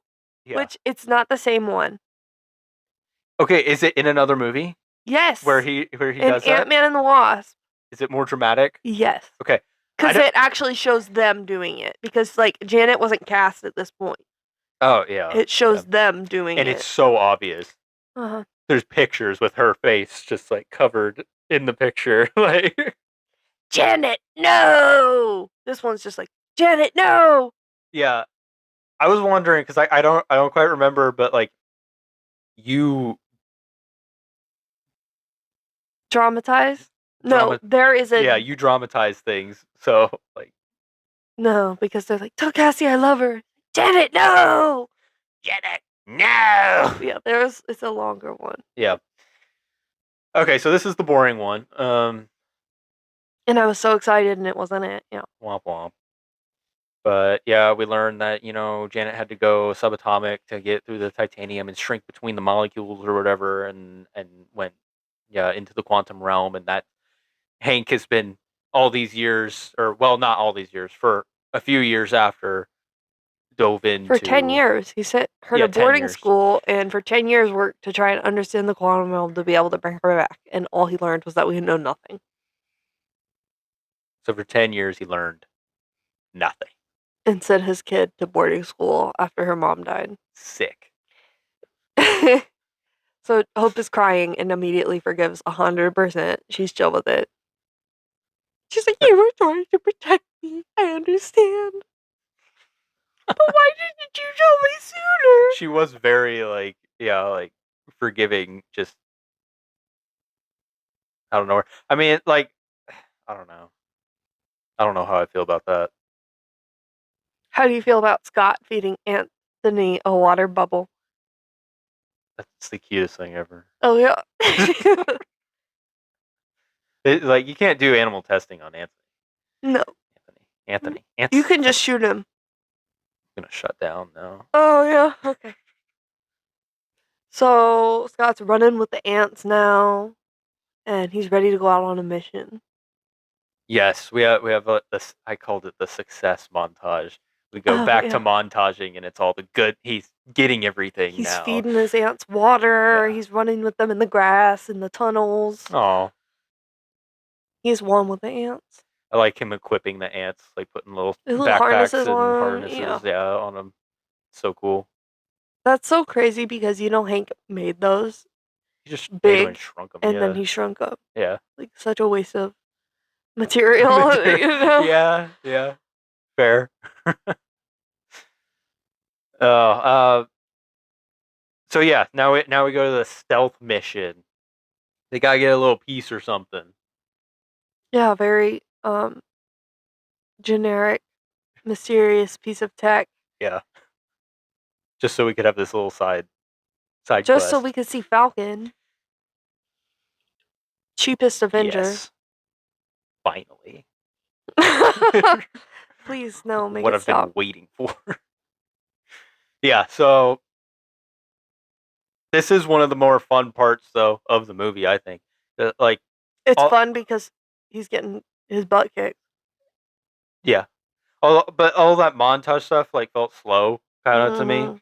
But this is where like it gets interesting again, especially like at this point, but like he's like one of Howard Stark's old whatever warehouses or something. Yeah, but you don't know that that's what it's going to be until the clouds And part. then the clouds part and the theme Avengers theme music Yeah. goes up. I love it. Feels so good.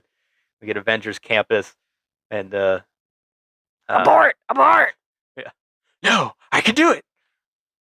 I'm an ant. I think it's crazy that the Avengers, I guess, compound. I'm saying Mhm. campus, but I think that's Disneyland. Yeah. The compound picks up Scott. It could be he's got a communication device. Maybe, yeah. The tiniest Jarvis communication is device not ever. around anymore. I don't know. Friday. Friday's on it. Friday is on it. I picked up the tiniest little communication device. I It's smaller than an ant. would love to talk about this. Okay. Yeah. We know why it was Falcon. We know why. But like, how do you think he ended up being the one that had to come out? Obviously, it's because he was the cheapest one with the most room on his contract. But like, everyone's living there. Who we got in there? Is it everybody at this point? Okay. Everyone but Thor and Hulk. Thor. I feel like Tony probably isn't there all the time. No, he's not there all the time. But everyone else is like living there, as far as we know. Wanda comes out and obliterates. Yeah. Like these are Wanda and Vision 100% are there. At a minimum. Yeah, Vision would find him. Yeah. No problem. But like at a minimum, but it's Sam. Get him with his little forehead laser beam. Yeah, I don't know. I just feel like he lost. He was irritating everybody, and they set him up to lose, and they were like, "You gotta go." Honestly, you're the short straw. That actually, Vision, you'll probably like this. Vision manipulated the game so that you lost it, and now you have to go out because we hate you. I feel like they have like a little chart. A rotation chart. Yeah, like a chore chart where it's like it's his day. Yeah, your day to go check the scanners or do a. Is it that, or is he just taking things way too serious? And like they had their own security guards that were gonna go out, but he was like, "No, I need to do it." I don't feel like they need security guards. Like they wouldn't. But they have train them. people there. I feel like they maybe have like automated stuff. But but they train people. Like when just normal people or like Avengers. Like agents. They train for agents something. there. For what? Yes, Yeah, like I don't know because Avengers Hill agents has them like they're training. At the end of the last movie, the end of Age of Ultron, Steve's like, "It sounds like home." Okay, and there's like people being given orders. That's weird. Why would they have that? Agents that they're training to work with them or something. Huh. I would assume in conjunction with like Nick and Maria, all of that. They are not Avengers, but they're like some kind of TAC agents or something. I don't know. I don't know. I don't think that they would like necessarily need protection. I feel like between the Avengers themselves and okay, yeah, but should the Avengers be dealing with like a random person that hops the fence because they want to see someone? That's why they have Falcon. That's why they have Falcon. They send him out there. Go get it. Yeah, I don't know. Yeah, it's his chart because it makes him feel important. He has to do it.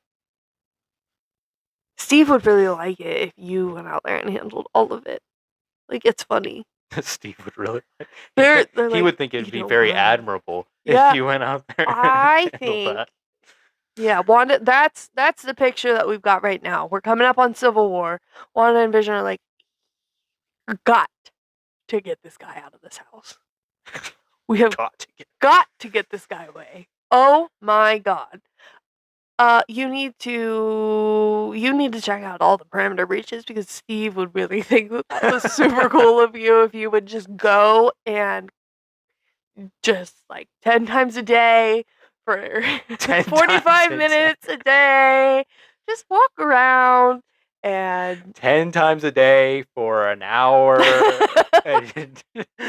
just, you can come in and eat, but you need to stay in the kitchen. Just leave. You can have a break for lunch.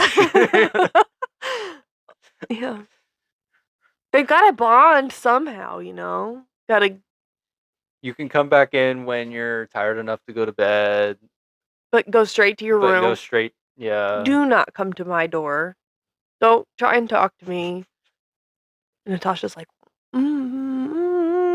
okay. Stay away from WandaVision. It's getting gross. Something's, yeah. Sam has to go because you know he wouldn't get it. They'd be like, okay, we're gonna go. He's like, oh, I'm coming.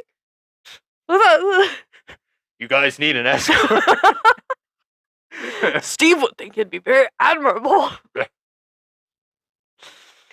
Oh, that's what it is. I've solved it. What? I've solved it. Solved what? Sam has to go out and check everything because they're like, oh my god, he's going, go. Oh my goodness. There you go. That's how it happens. Finally, we got rid of him. All right, so yeah, Mr. Falcon is like, I can see you.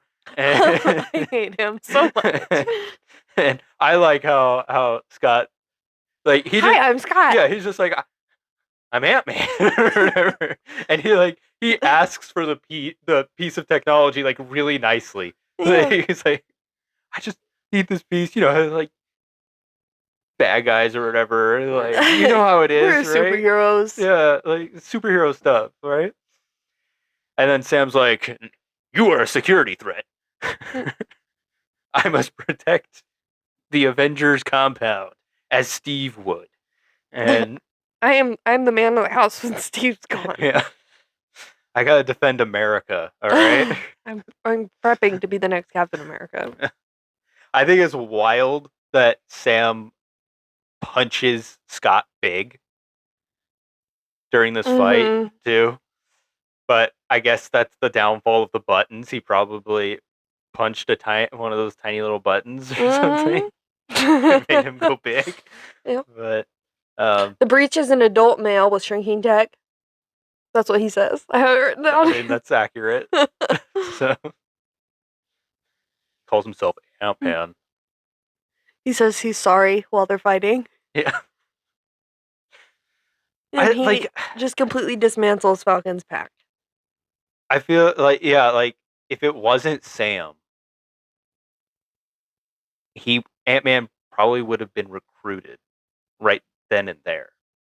Like there would have been a little bit more like talking instead of like, I must defend.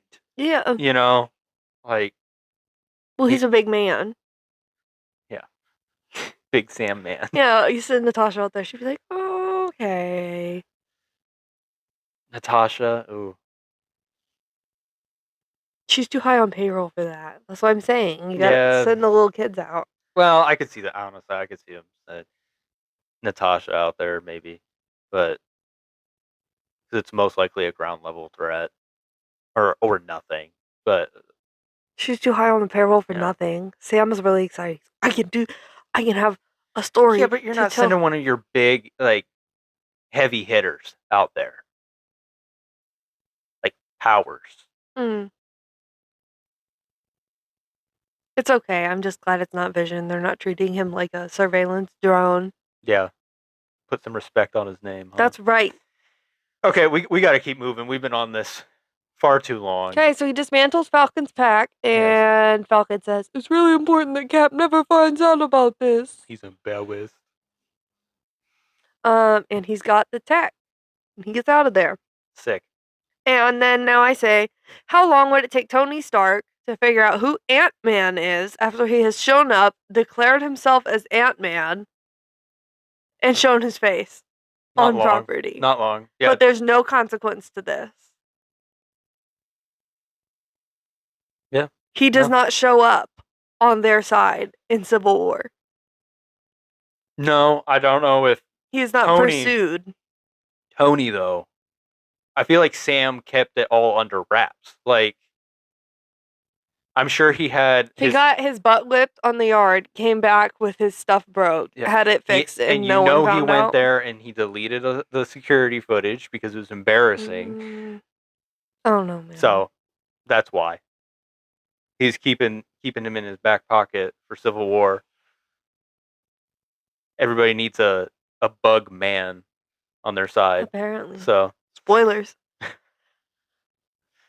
All right. So what Darren rolls up to the house, to Hank's house. Now they have this tech.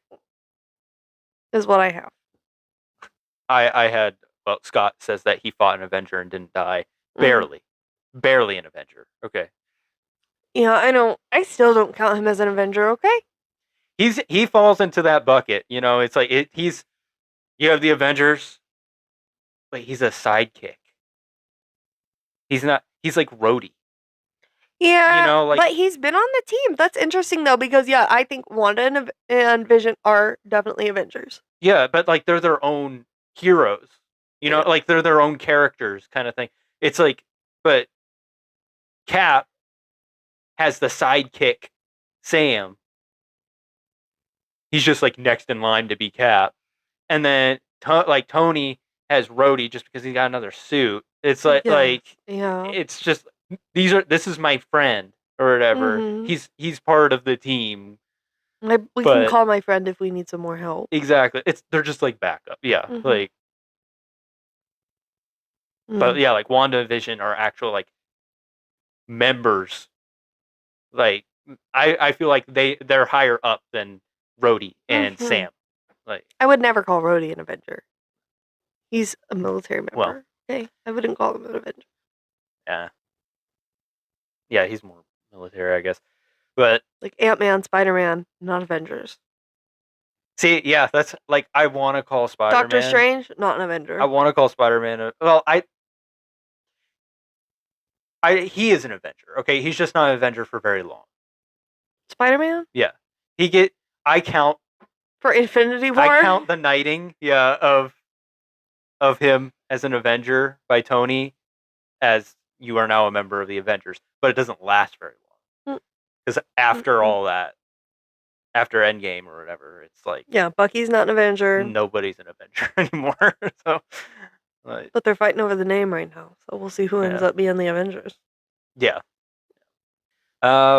Okay. Back on track for the 50th time. Darren rolls up.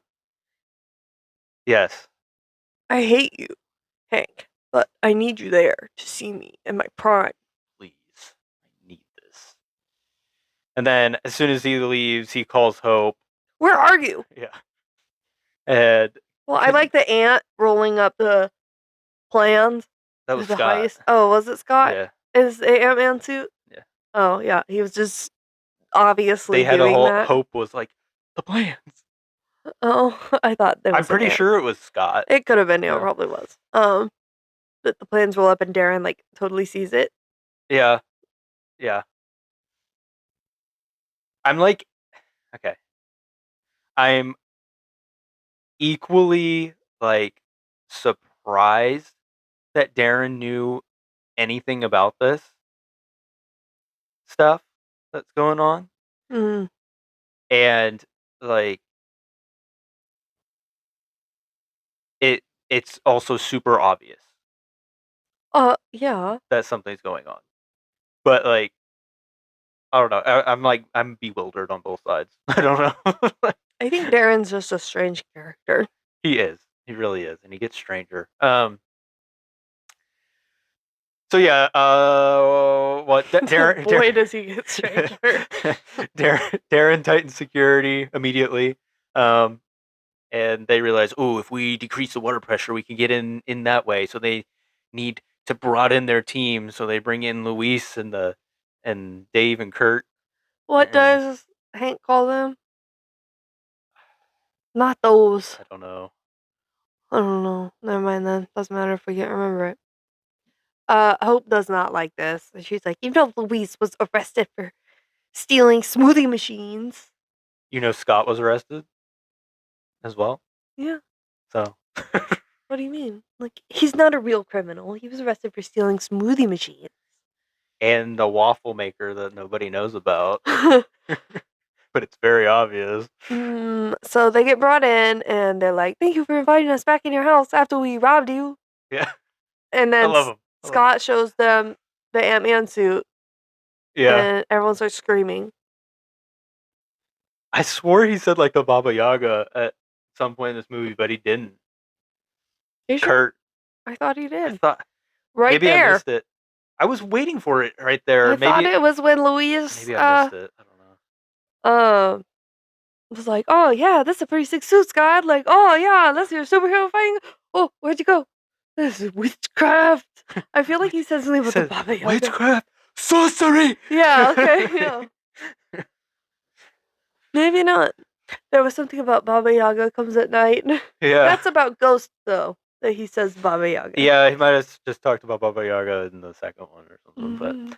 But yeah, so yeah, they all need Xanax and a science talk I to need calm Xanax down. for the science talk. The science talk is Xanax, okay. uh, then we have a nice little moment where Scott goes and gives Cassie a kiss with the room that has a million lights on. Oh, so many lights. She's sleeping with like 4 lamps on and some Yeah. string lights. It's insane. It's bright in there. It's like, Yeah. how are you going to sleep? First of all, how are you sleeping? Yeah. Second of all, what adult is like, let's leave all these lights on? I could see like the string lights. That tracks for that mother.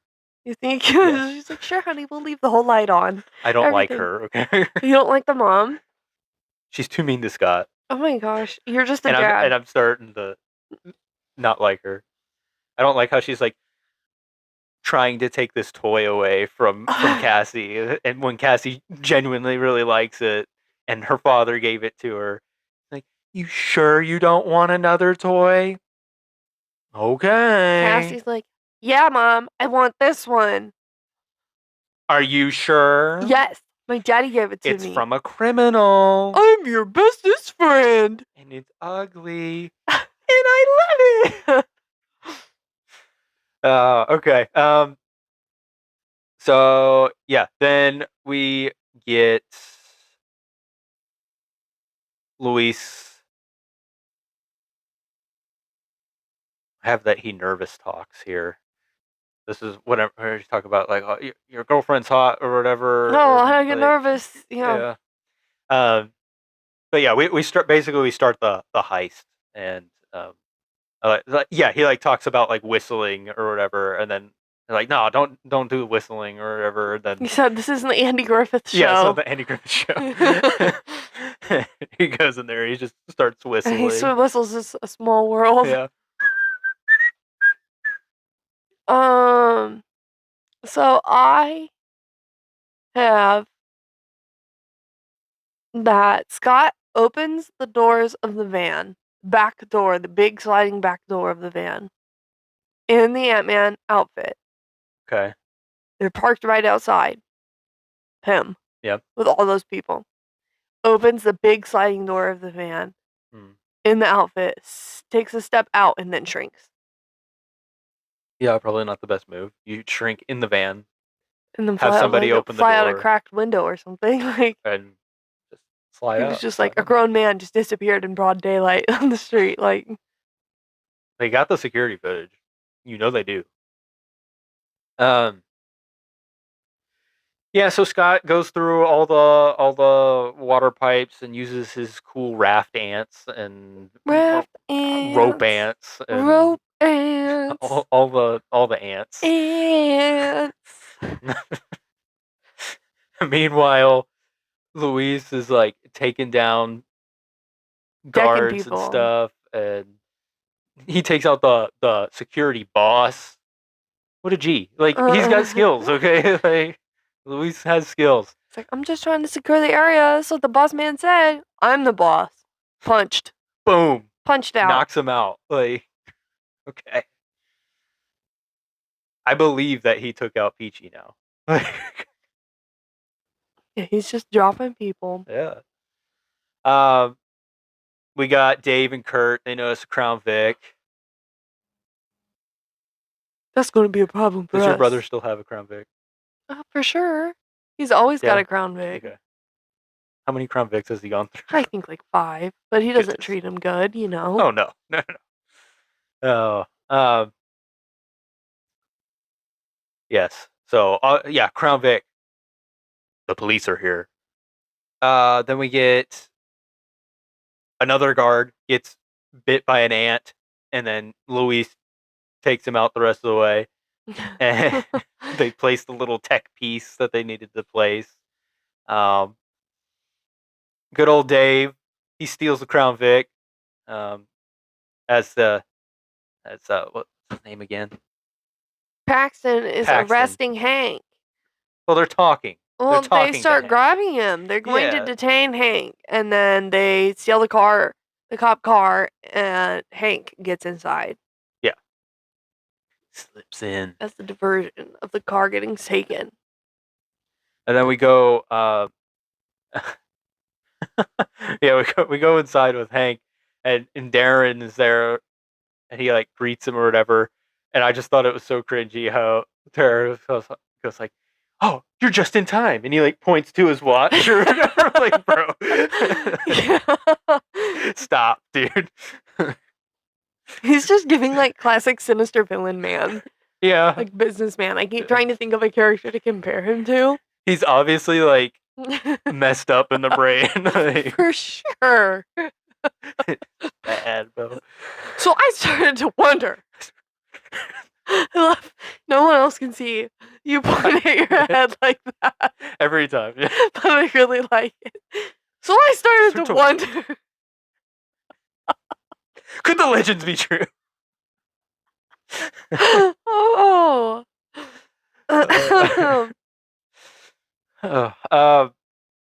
Then we have Dave. He crashes the Crown Vic. Accidentally hits the horn on the van. And Paxton's like, I know that car. Oh yeah, I remember that. Because Scott hit the horn when he was leaving that birthday party. And made a goofy face. Yeah. And made his daughter smile. It was sweet. Just dad things. Okay. So Hope finds Darren inside. Yeah. How's that go? Huh? She walks out of a room where she was doing something suspicious. Well, she did just place that thing. Okay, yeah. She is clearly working on the plan, and she steps out and sees him, and she's like, Darren! Like, oh, you caught me. But I'm gonna play it off. Darren, hi! Oh, Darren. Like, Darren. I still get nothing but disdain from your father. He doesn't see my brilliance. Then, yeah, so then we get the fry the servers with the ants. The crazy ants. Yeah, the crazy ants. And this made me think about an episode of Fairly Odd Parents. Oh, really? Yes. I don't remember. I'm not going to remember this. I don't remember it in great detail, but I remember that there's an episode for some reason that Timmy keeps wishing to get older. Oh, yeah? Yeah. That's actually interesting. Okay. And doesn't realize that at some point he's going to lose the Cosmo and Wanda. Oh, yeah. Okay. For aging up. But then I feel like for some reason, like they were hopping channels too. Like he was in the TV and he wanted to be older, maybe to watch something. Okay. Or I don't remember what the premise was, but they were flying through the network and it looked like little screens and columns and stuff. And it kind of just reminded me of that when he was flying through like the circuits. Yeah. We'll have to look it up and see how true my memory is. But I remember that. Odd. Made me think about that. Yeah.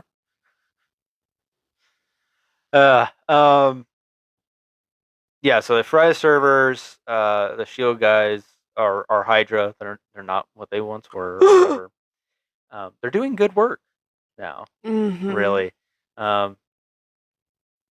This really does make me think, though. Like, do we, after this movie, do we talk about Hydra ever again?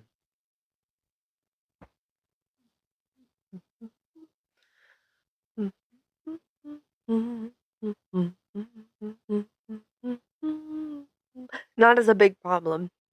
Like, there might be little name drops of, like, that stuff we did with Hydra. Because to me, this seems like Hydra's still alive and well. I'm sure they are. They're going to bring him back soon because they need money.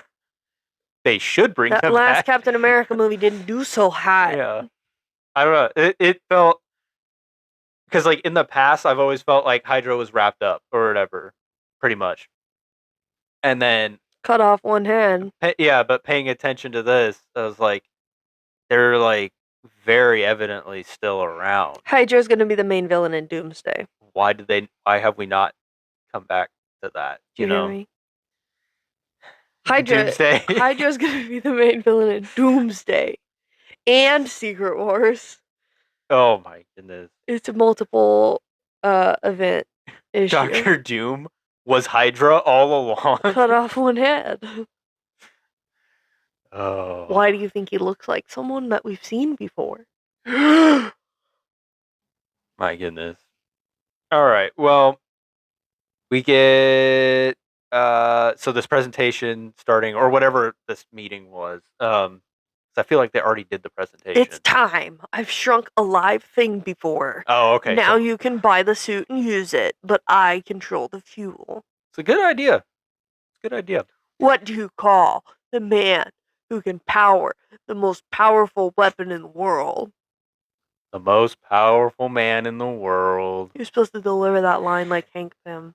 Bro's fishing for a compliment to be called the most powerful man in the world. Yeah, so Scott's waiting on the laser grid, and Dave and Kurt are getting pulled out of the van, and it's like tight, Dave's line of another black guy that looks just like me tied us up and threw us in the back of this weird van. It's very convincing. No. Anyway, Scott, he gets down into the little tube, and they get the laser grid off so he can get through. But then, just as he gets down there, Darren's big old face is like pulls the yellow jacket suit out. Darren's big old face. Dung, dung, dung, dung, dung. Scott gets trapped in the tube, and Darren reveals him to the room. Look, it's the Ant-Man. It is real. The legends are true. I wondered. And the legend is true. It's Scott Lang. He tells everyone in this room. This is Scott Lang. Here's a picture of Scott Lang and his Ant-Man. daughter. And here's his whole life story. So now the Avengers know who he is. Everyone in this room knows who he is. Hydra knows who he is. And he's completely a secret. Yep.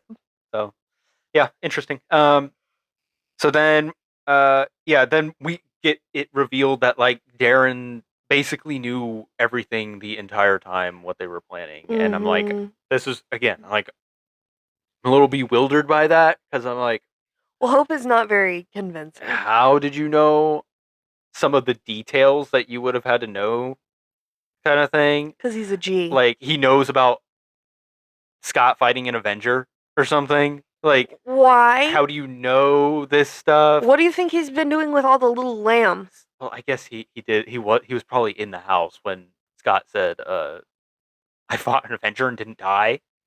So, but what about the little lambs? The little lambs. What about the lambs? They're getting intel for him. He can talk the lambs. The little lambs are going on missions to get intel. He's got flocks of little lambs from shrinking them. Okay, but he knows information before he was able to shrink the full-sized lambs. We're getting intel. They were parkouring up the side of Hank's house, like Scott. If you don't believe me, that's fine. Okay, I don't, and it's fine. So,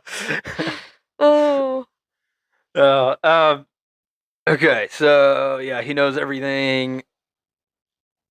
Scott is able to escape using the big discs. Okay, Hope is trying to talk Darren down, and Scott's taking a long time. He's jumping around. Trying to break the glass physically before he remembers, I have the disc.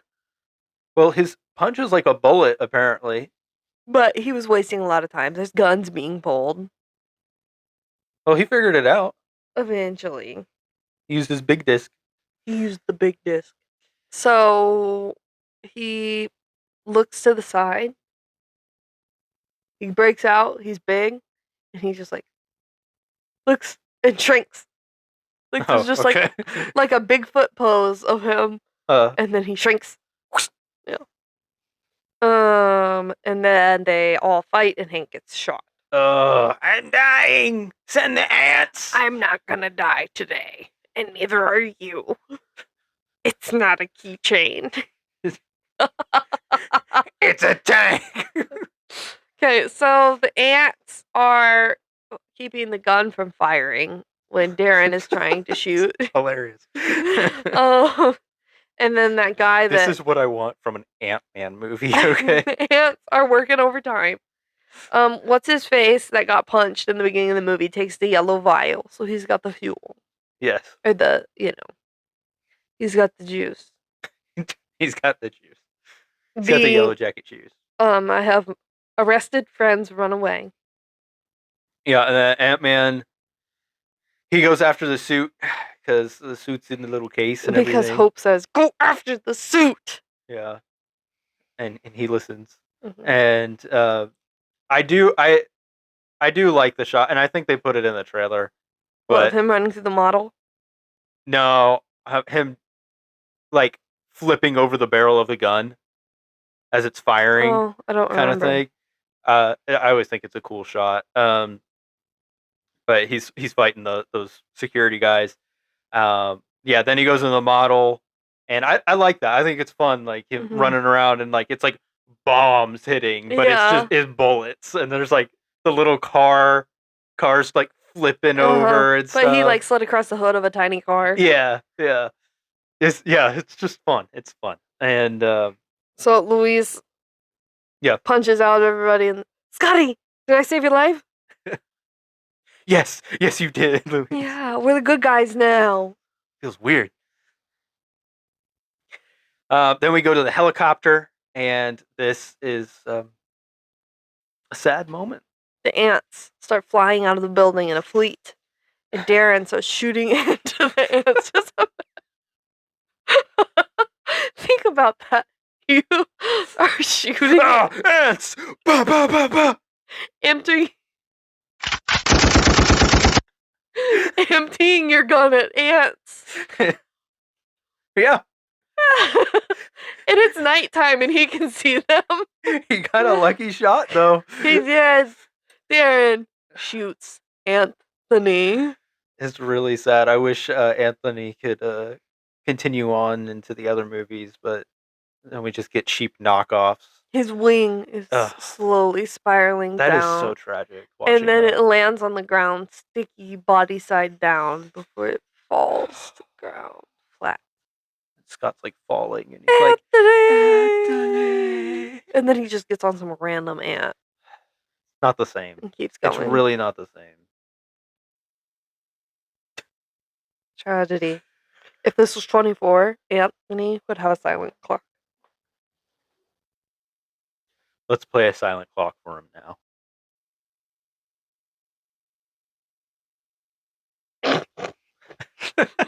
Okay. All right. So Luis gets in the van after he helps Hank get outside.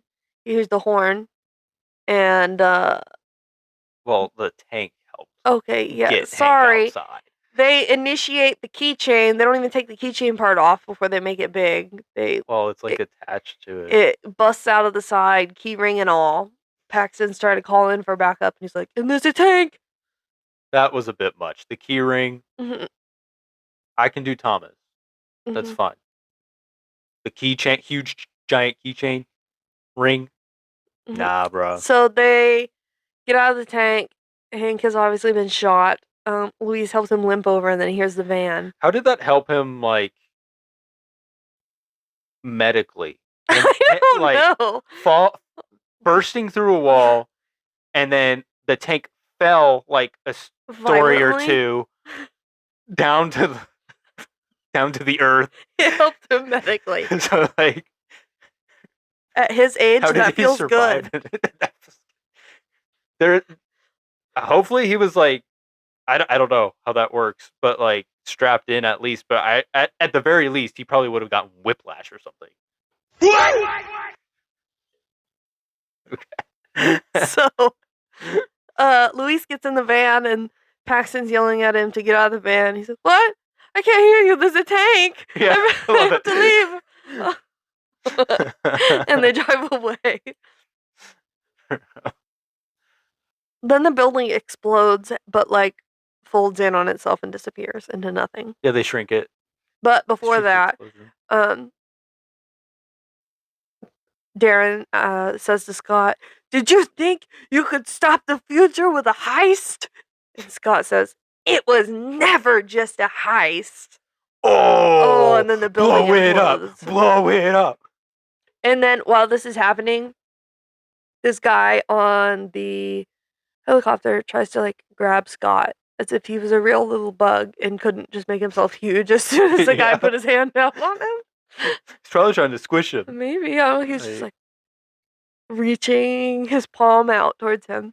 Yeah, he was gonna reach and then go Maybe. slam down. So then Darren and Scott start fighting in the helicopter, and I really like it when they get in the briefcase and he says, "I'm going to disintegrate you!"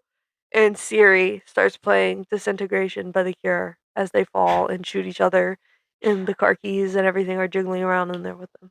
And that's like one of the only jokes that I'm like completely over. Oh, I think that honestly. one's funny. Like, that one makes me laugh every time. That one kind of makes my eyes roll. Oh, I like it. It's not. It's not even really just a joke. It's just Siri. Yeah. Yeah, so they fall into this family's backyard and then like terror ensues for this family and they're running all over the place because this huge yellow jacket man comes out of the pool. Okay, here's the one. I meant to bring this up way earlier. My phone kept autocorrecting Ant-Man to Anthony Man. Nice. So I had to try and fix it every time. I am your Anthony Man. Anthony Man is still here in my notes. Anthony Man. Back in black. You gotta sing it like they do now. Like they do now. Oh, no, nobody wants to hear that. Yeah, so they get this fight, and I love that Yellow Jacket gets flicked into the.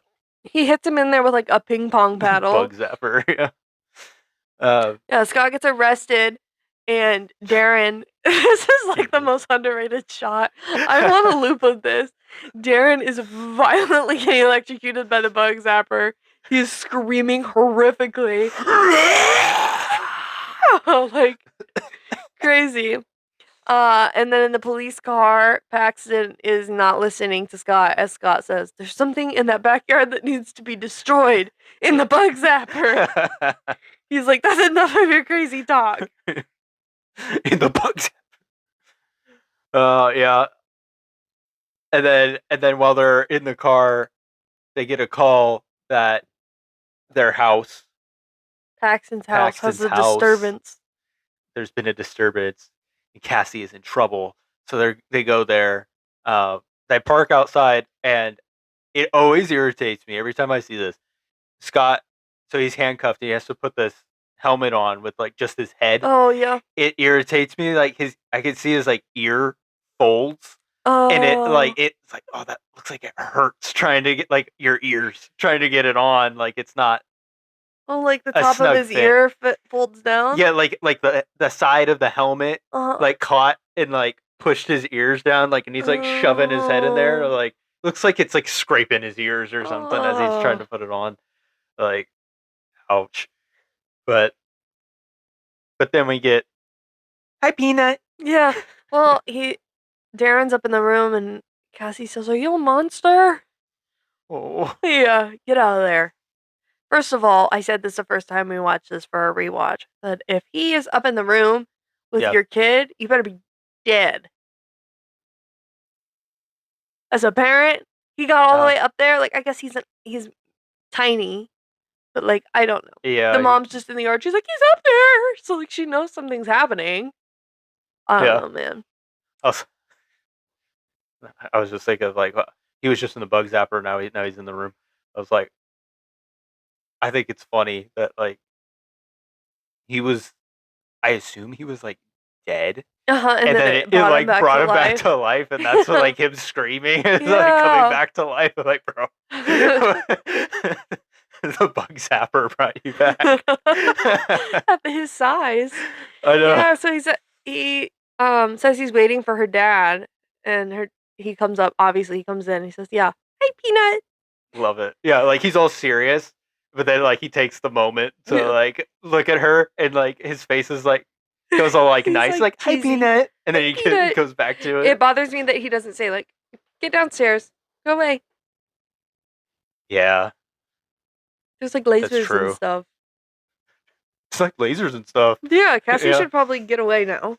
Yeah, she does need the She's probably gotta go watch. downstairs, Get not her just brain chemistry hide in her changed. room. But yeah, then we have the fight ensue, and I it's a have the good one. violent shrunken fight on Thomas the Train. I just absolutely love the like. I know this is probably things that other people just complain about, like it's so dumb kind of thing. But I love Playing on the train table. Yeah. They're fighting on the train I like table. the zoom outs Yeah. where like it's all intense. There's explosions all like zoomed in and everything, Uh-huh. and then you zoom out and it's like A block falls over. yeah, Yeah. it's hilarious to me. The Avengers should minimize all their threats and make them tiny and fight on a tiny scale they so got the Scott. damage goes down. He's just got to shrink them, Yeah. which I think is very kind of like sloppy. Hmm. The shrinking science and all that, because I feel like, correct me if I'm wrong, but I feel like you need to have the suit on to do the shrinking because of like what it'll do to your body if you don't have it. I think so. I That's guess. the point. Yeah. But um like in Hawkeye, like those two trust me bro Well, they guys. got carried away by a bird. I mean, they're dead. Yeah, but like I don't know, like I feel like they get a little loose with that kind of stuff, with the science of it. But yeah, so we get this fight. Uh, so Scott during this fight makes an ant big. He also makes Thomas the Train giant. engine, the tank engine. Oh, he's not a train. I'm gonna go on autism right here. No, I I'm don't kidding. like Thomas. No, I like it in the movie, I watched it but as a like I kid. don't like Thomas as a show. It freaks me out. It's not like I don't like their eyes, and his eyes are doing the fan. thing. Yeah, looking like one of those. His cats. eyes are looking around. Yeah, so there's all these explosions and everything, but they're little, but they're big, but they're little. And then yeah, I like how Paxton is like Paxton coming can't up the take stairs, it. coming Yeah. up the stairs, and the giant ant like just runs over him, like, crawls all over him. But he gets back up. And he goes up. So he recoivered. So Recoivered. he recoivered. And then he gets up there, and the Yellow Jacket or Darren or whatever is like threatening him or whatever, and Cassie's like, "Get away from us!" She's standing up to him, and that's when Scott goes subatomic. He's like, "I have to shrink between the molecules because it's titanium, just like that missile was. Yeah, I remember. It's conveniently titanium. Yeah. So, yeah, Darren's like, "You fool! It's titanium." This turns into like an anime. Yeah. So he goes subatomic, and he's shrinking and shrinking and shrinking and shrinking and shrinking, and then he puts the big disc in his belt. And Cassie gets like traumatized seeing a man like arms shrink into his body and like crumble, collapse in on himself. Yeah. But she's fine. She's all good. She's tough. So Scott goes subatomic and he thinks he's done, but then he comes back, and then Hank is like, "Oh, Scott, what do you remember?" Please, tell me everything you know. Did you see Janet? Did you entangle? Did you entangle with my wife? Did you have a quantum entanglement? I guess the human mind just can't comprehend what it sees down there. Maybe in 2 more movies we'll go check it out. Maybe. Yeah, he's like, well, I guess I'm back on this quantum crap now. No. Yeah. He's like, Hank is inspired by Scott now, so he's going to continue his research on the quantum realm. Then he catches Scott and Hope kissing. Which I don't understand that. It doesn't really make very much sense at all. It was very like little hints, but like not enough to be like we're full on kissing now at the end of this movie. We are we like each other a lot, kind of thing. I feel like that could have been more in place being introduced at the beginning of the next movie as something that happened over time, but then they hate him because of Civil War. Yeah, so. I hate that. I hate that they hate him. You stole my suit! Yeah. That's what I woke up to. I fell asleep after finishing this movie and woke up and the second one was on. Like, why did you do that? An ant would never do that. I should make suits for ants, Scott. They would be better than you. So they can be big. They would not. Ants would not have entangled with Janet. Stop entangling with my wife. Okay. That's a preview of what you're gonna get when we when we finally get there. Okay, so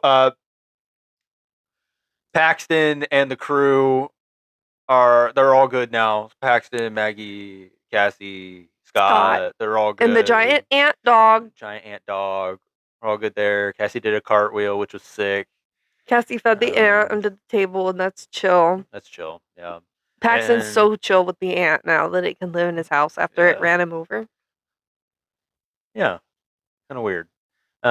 Would you keep a giant ant? No, I wouldn't. What would you do with it? Probably send it to animal testing. Give it to Darren. Yeah. But earlier you said... I'm just looping it back. Okay. What would you really do if all of a sudden we had a giant ant? Well, I don't know who I'd contact, really. I mean, would you keep it or would you get rid of it? I feel like that would be something that you would need to report. You know, like... No, it's fine. We know how to register that with the county. I have an ant. It's register it. 70 pounds. Just show up to the vet. I need to get my dog its shots. You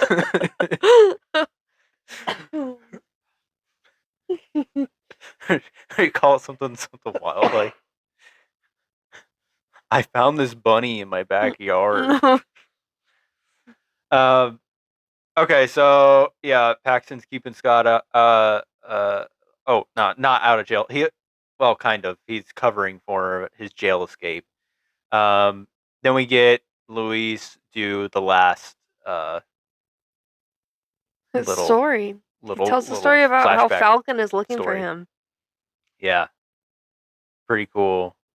We got a guy, We got a guy who jumps, we got a guy who swings, we got a guy who crawls up the walls. You gotta be more specific. Did the lady tell you to tell me? Because, I'm cool with Ant-Man. And you know what he said? Said yes. He said yes. Great. So now Ant-Man knows that Falcon's looking for him. I like how they were like teasing Spider-Man in with the guy who jumps, guy who swings, guy who crosses up walls, but it's like all Spider-Man. Like it's not 3 different guys. No. Yeah. So I think that's kind of funny. Yeah, and then that's the end of the movie. We do let's talk about the mid-credit. This is a prototype. We can finish it together. Oh, they're bonding. But hey, it is cool that she's got that suit in the next one.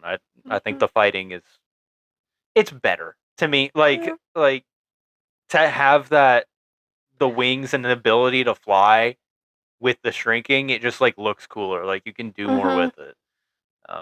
So I'm glad that she got that tiny improvement on her character. End credit. Tell me all about the end credit, Kaylee.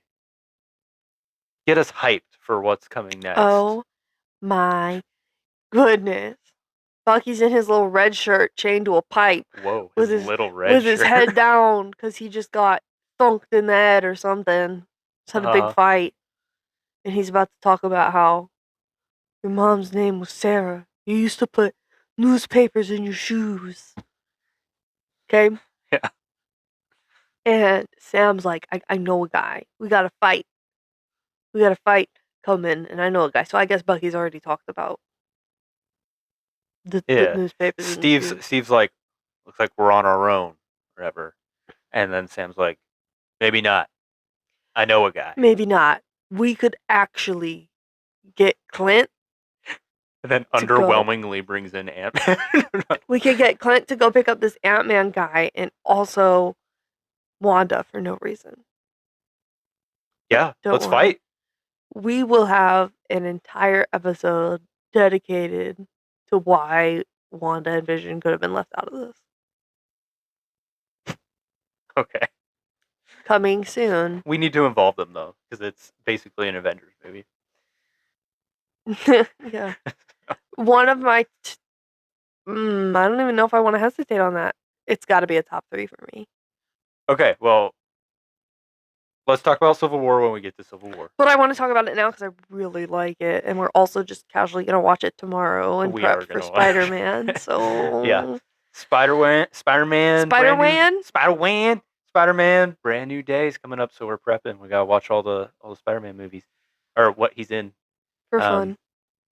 But okay, so overall, this is actually very long. You will have some to cut for sure. I'll cut some stuff, but okay, overall, it's better than when I first watched it. It has some times that make me laugh, but also I'm kind of just not like a huge fan. It's funny, but like I don't ever pick to watch it. Yeah, for me, it's like the definition of a good Marvel movie. To me, like it's not like great, it's not like a banger kind of thing, and it's not bad. It's but this one's okay. It's also not like mediocre or anything to me. I think it's a good movie. It's like that perfect middle, and I always say it like it always pops up for me because like when I think about like ranking movies and stuff, Marvel movies, Ant-Man is usually like a good middle. And like I usually judge it as like, is it better than Ant-Man or worse than Ant-Man? Like if it's worse than Ant-Man, it's a bad movie. But if it's better than Ant-Man, it's a really good movie. Like, and then there's maybe some on par or whatever. But like I said, I think it just does a really good job with like the humor and just incorporating like that little bit of heist stuff, which is fun, and making a Marvel character that it just seems so silly, something that's kind of cool. And that's the biggest part of me. But they translated it and it worked. Yeah. So I like this movie. It is a good movie to me. All right, you ready to jump into comments? All right, we got 3 beautiful comments.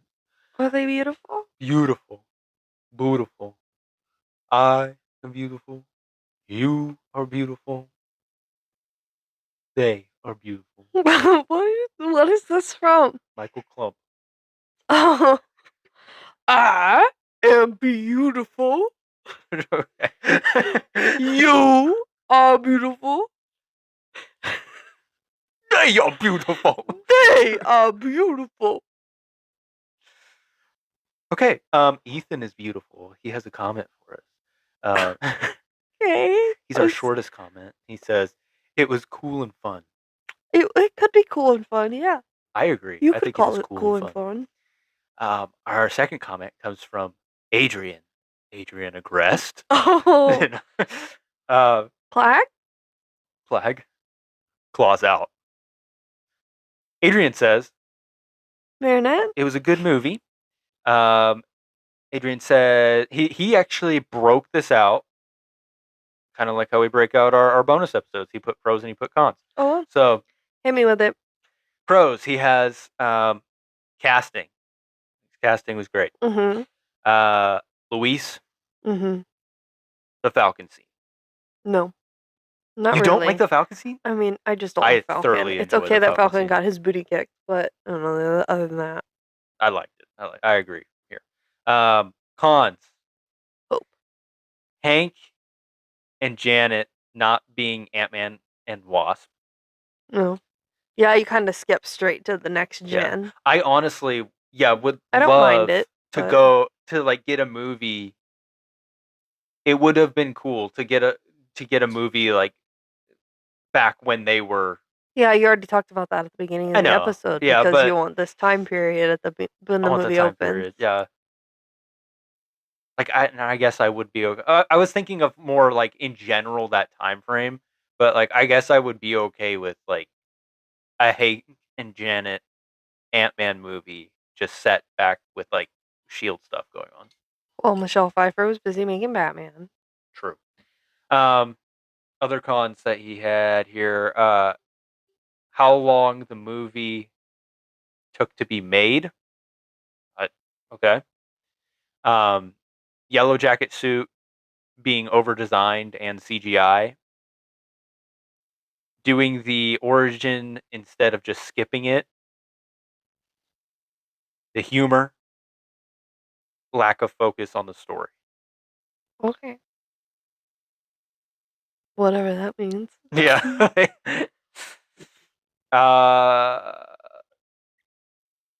I am an advocate for origin stories, so I know This everybody. isn't even really an origin story, though. This is It's the a second Scott. gen It's origin a Scott story. origin story. Yeah. I'm all for origin stories. Everybody's like on this kick of like, get rid of the origin story. We've already seen it.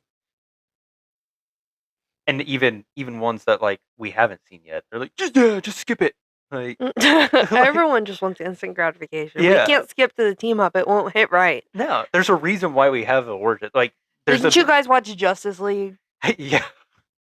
There's a reason why there's a beginning to stories. Mm-hmm. Okay. Our last comment comes from Jason. Jason says, I think it was brilliant. Outside of a couple of duds, I think Marvel consistently hit the perfect formula up to that point. Yeah, it's pretty accurate. For the most part, yeah. I think we could even stretch further than this. Yes. Yeah. Before there are duds, so. I think like Infinity Saga wise, I would have pretty considered good. this a dud of the Infinity Saga. Exactly, but it's still But it's not a good bad. movie though. Yeah, I would be grateful for everything to come out at this level now. Yeah. I think it started to taper a little, like right at that Ant-Man and the Wasp, Captain Marvel. Like obviously Endgame was good, but right there it started to taper off a little bit, and I don't even consider those like bad movies, but it started to go They're down. starting to sour. Yeah. So that is all of our comments. Do you have anything else before we wrap up here? No. All right. Well, our next Marvel MCU rewatch whatever episode will not be Civil War yet because we got to do the ranking. This is the end of Phase 2. We've made it through Phase 2. I want to watch Civil War and talk about it. Well, we're gonna watch it anyway. I know, but I want to talk about it. So, for hours. So yeah, when we get another open spot, we're gonna rank both Phase 1 and Phase 2 all together. So that's gonna be fun. All right. Thank you all for tuning in. If you'd like to leave your thoughts on Ant-Man or Spider-Man Brand New Day, which would be our next episode's focus, you can do so on Instagram, YouTube, Spotify, or Threads accounts, all named Two Ghost Review. You can also write into the show via our email at twoghostreview@gmail.com. We'd love to hear and discuss your thoughts on our next episode. Threads is where most of the action is happening and where you can see our thoughts on the world of pop culture in between episodes. We will also have a poll up for this episode the day it comes out. Polls can be found on Threads for 24 hours, on Spotify for a week. New episodes drop every other Friday. If you enjoyed this episode, we would be grateful if you left us a 5-star rating on Spotify. Again, thank you all for listening to our ramblings and rants, and we will see you all next time. Janet, no!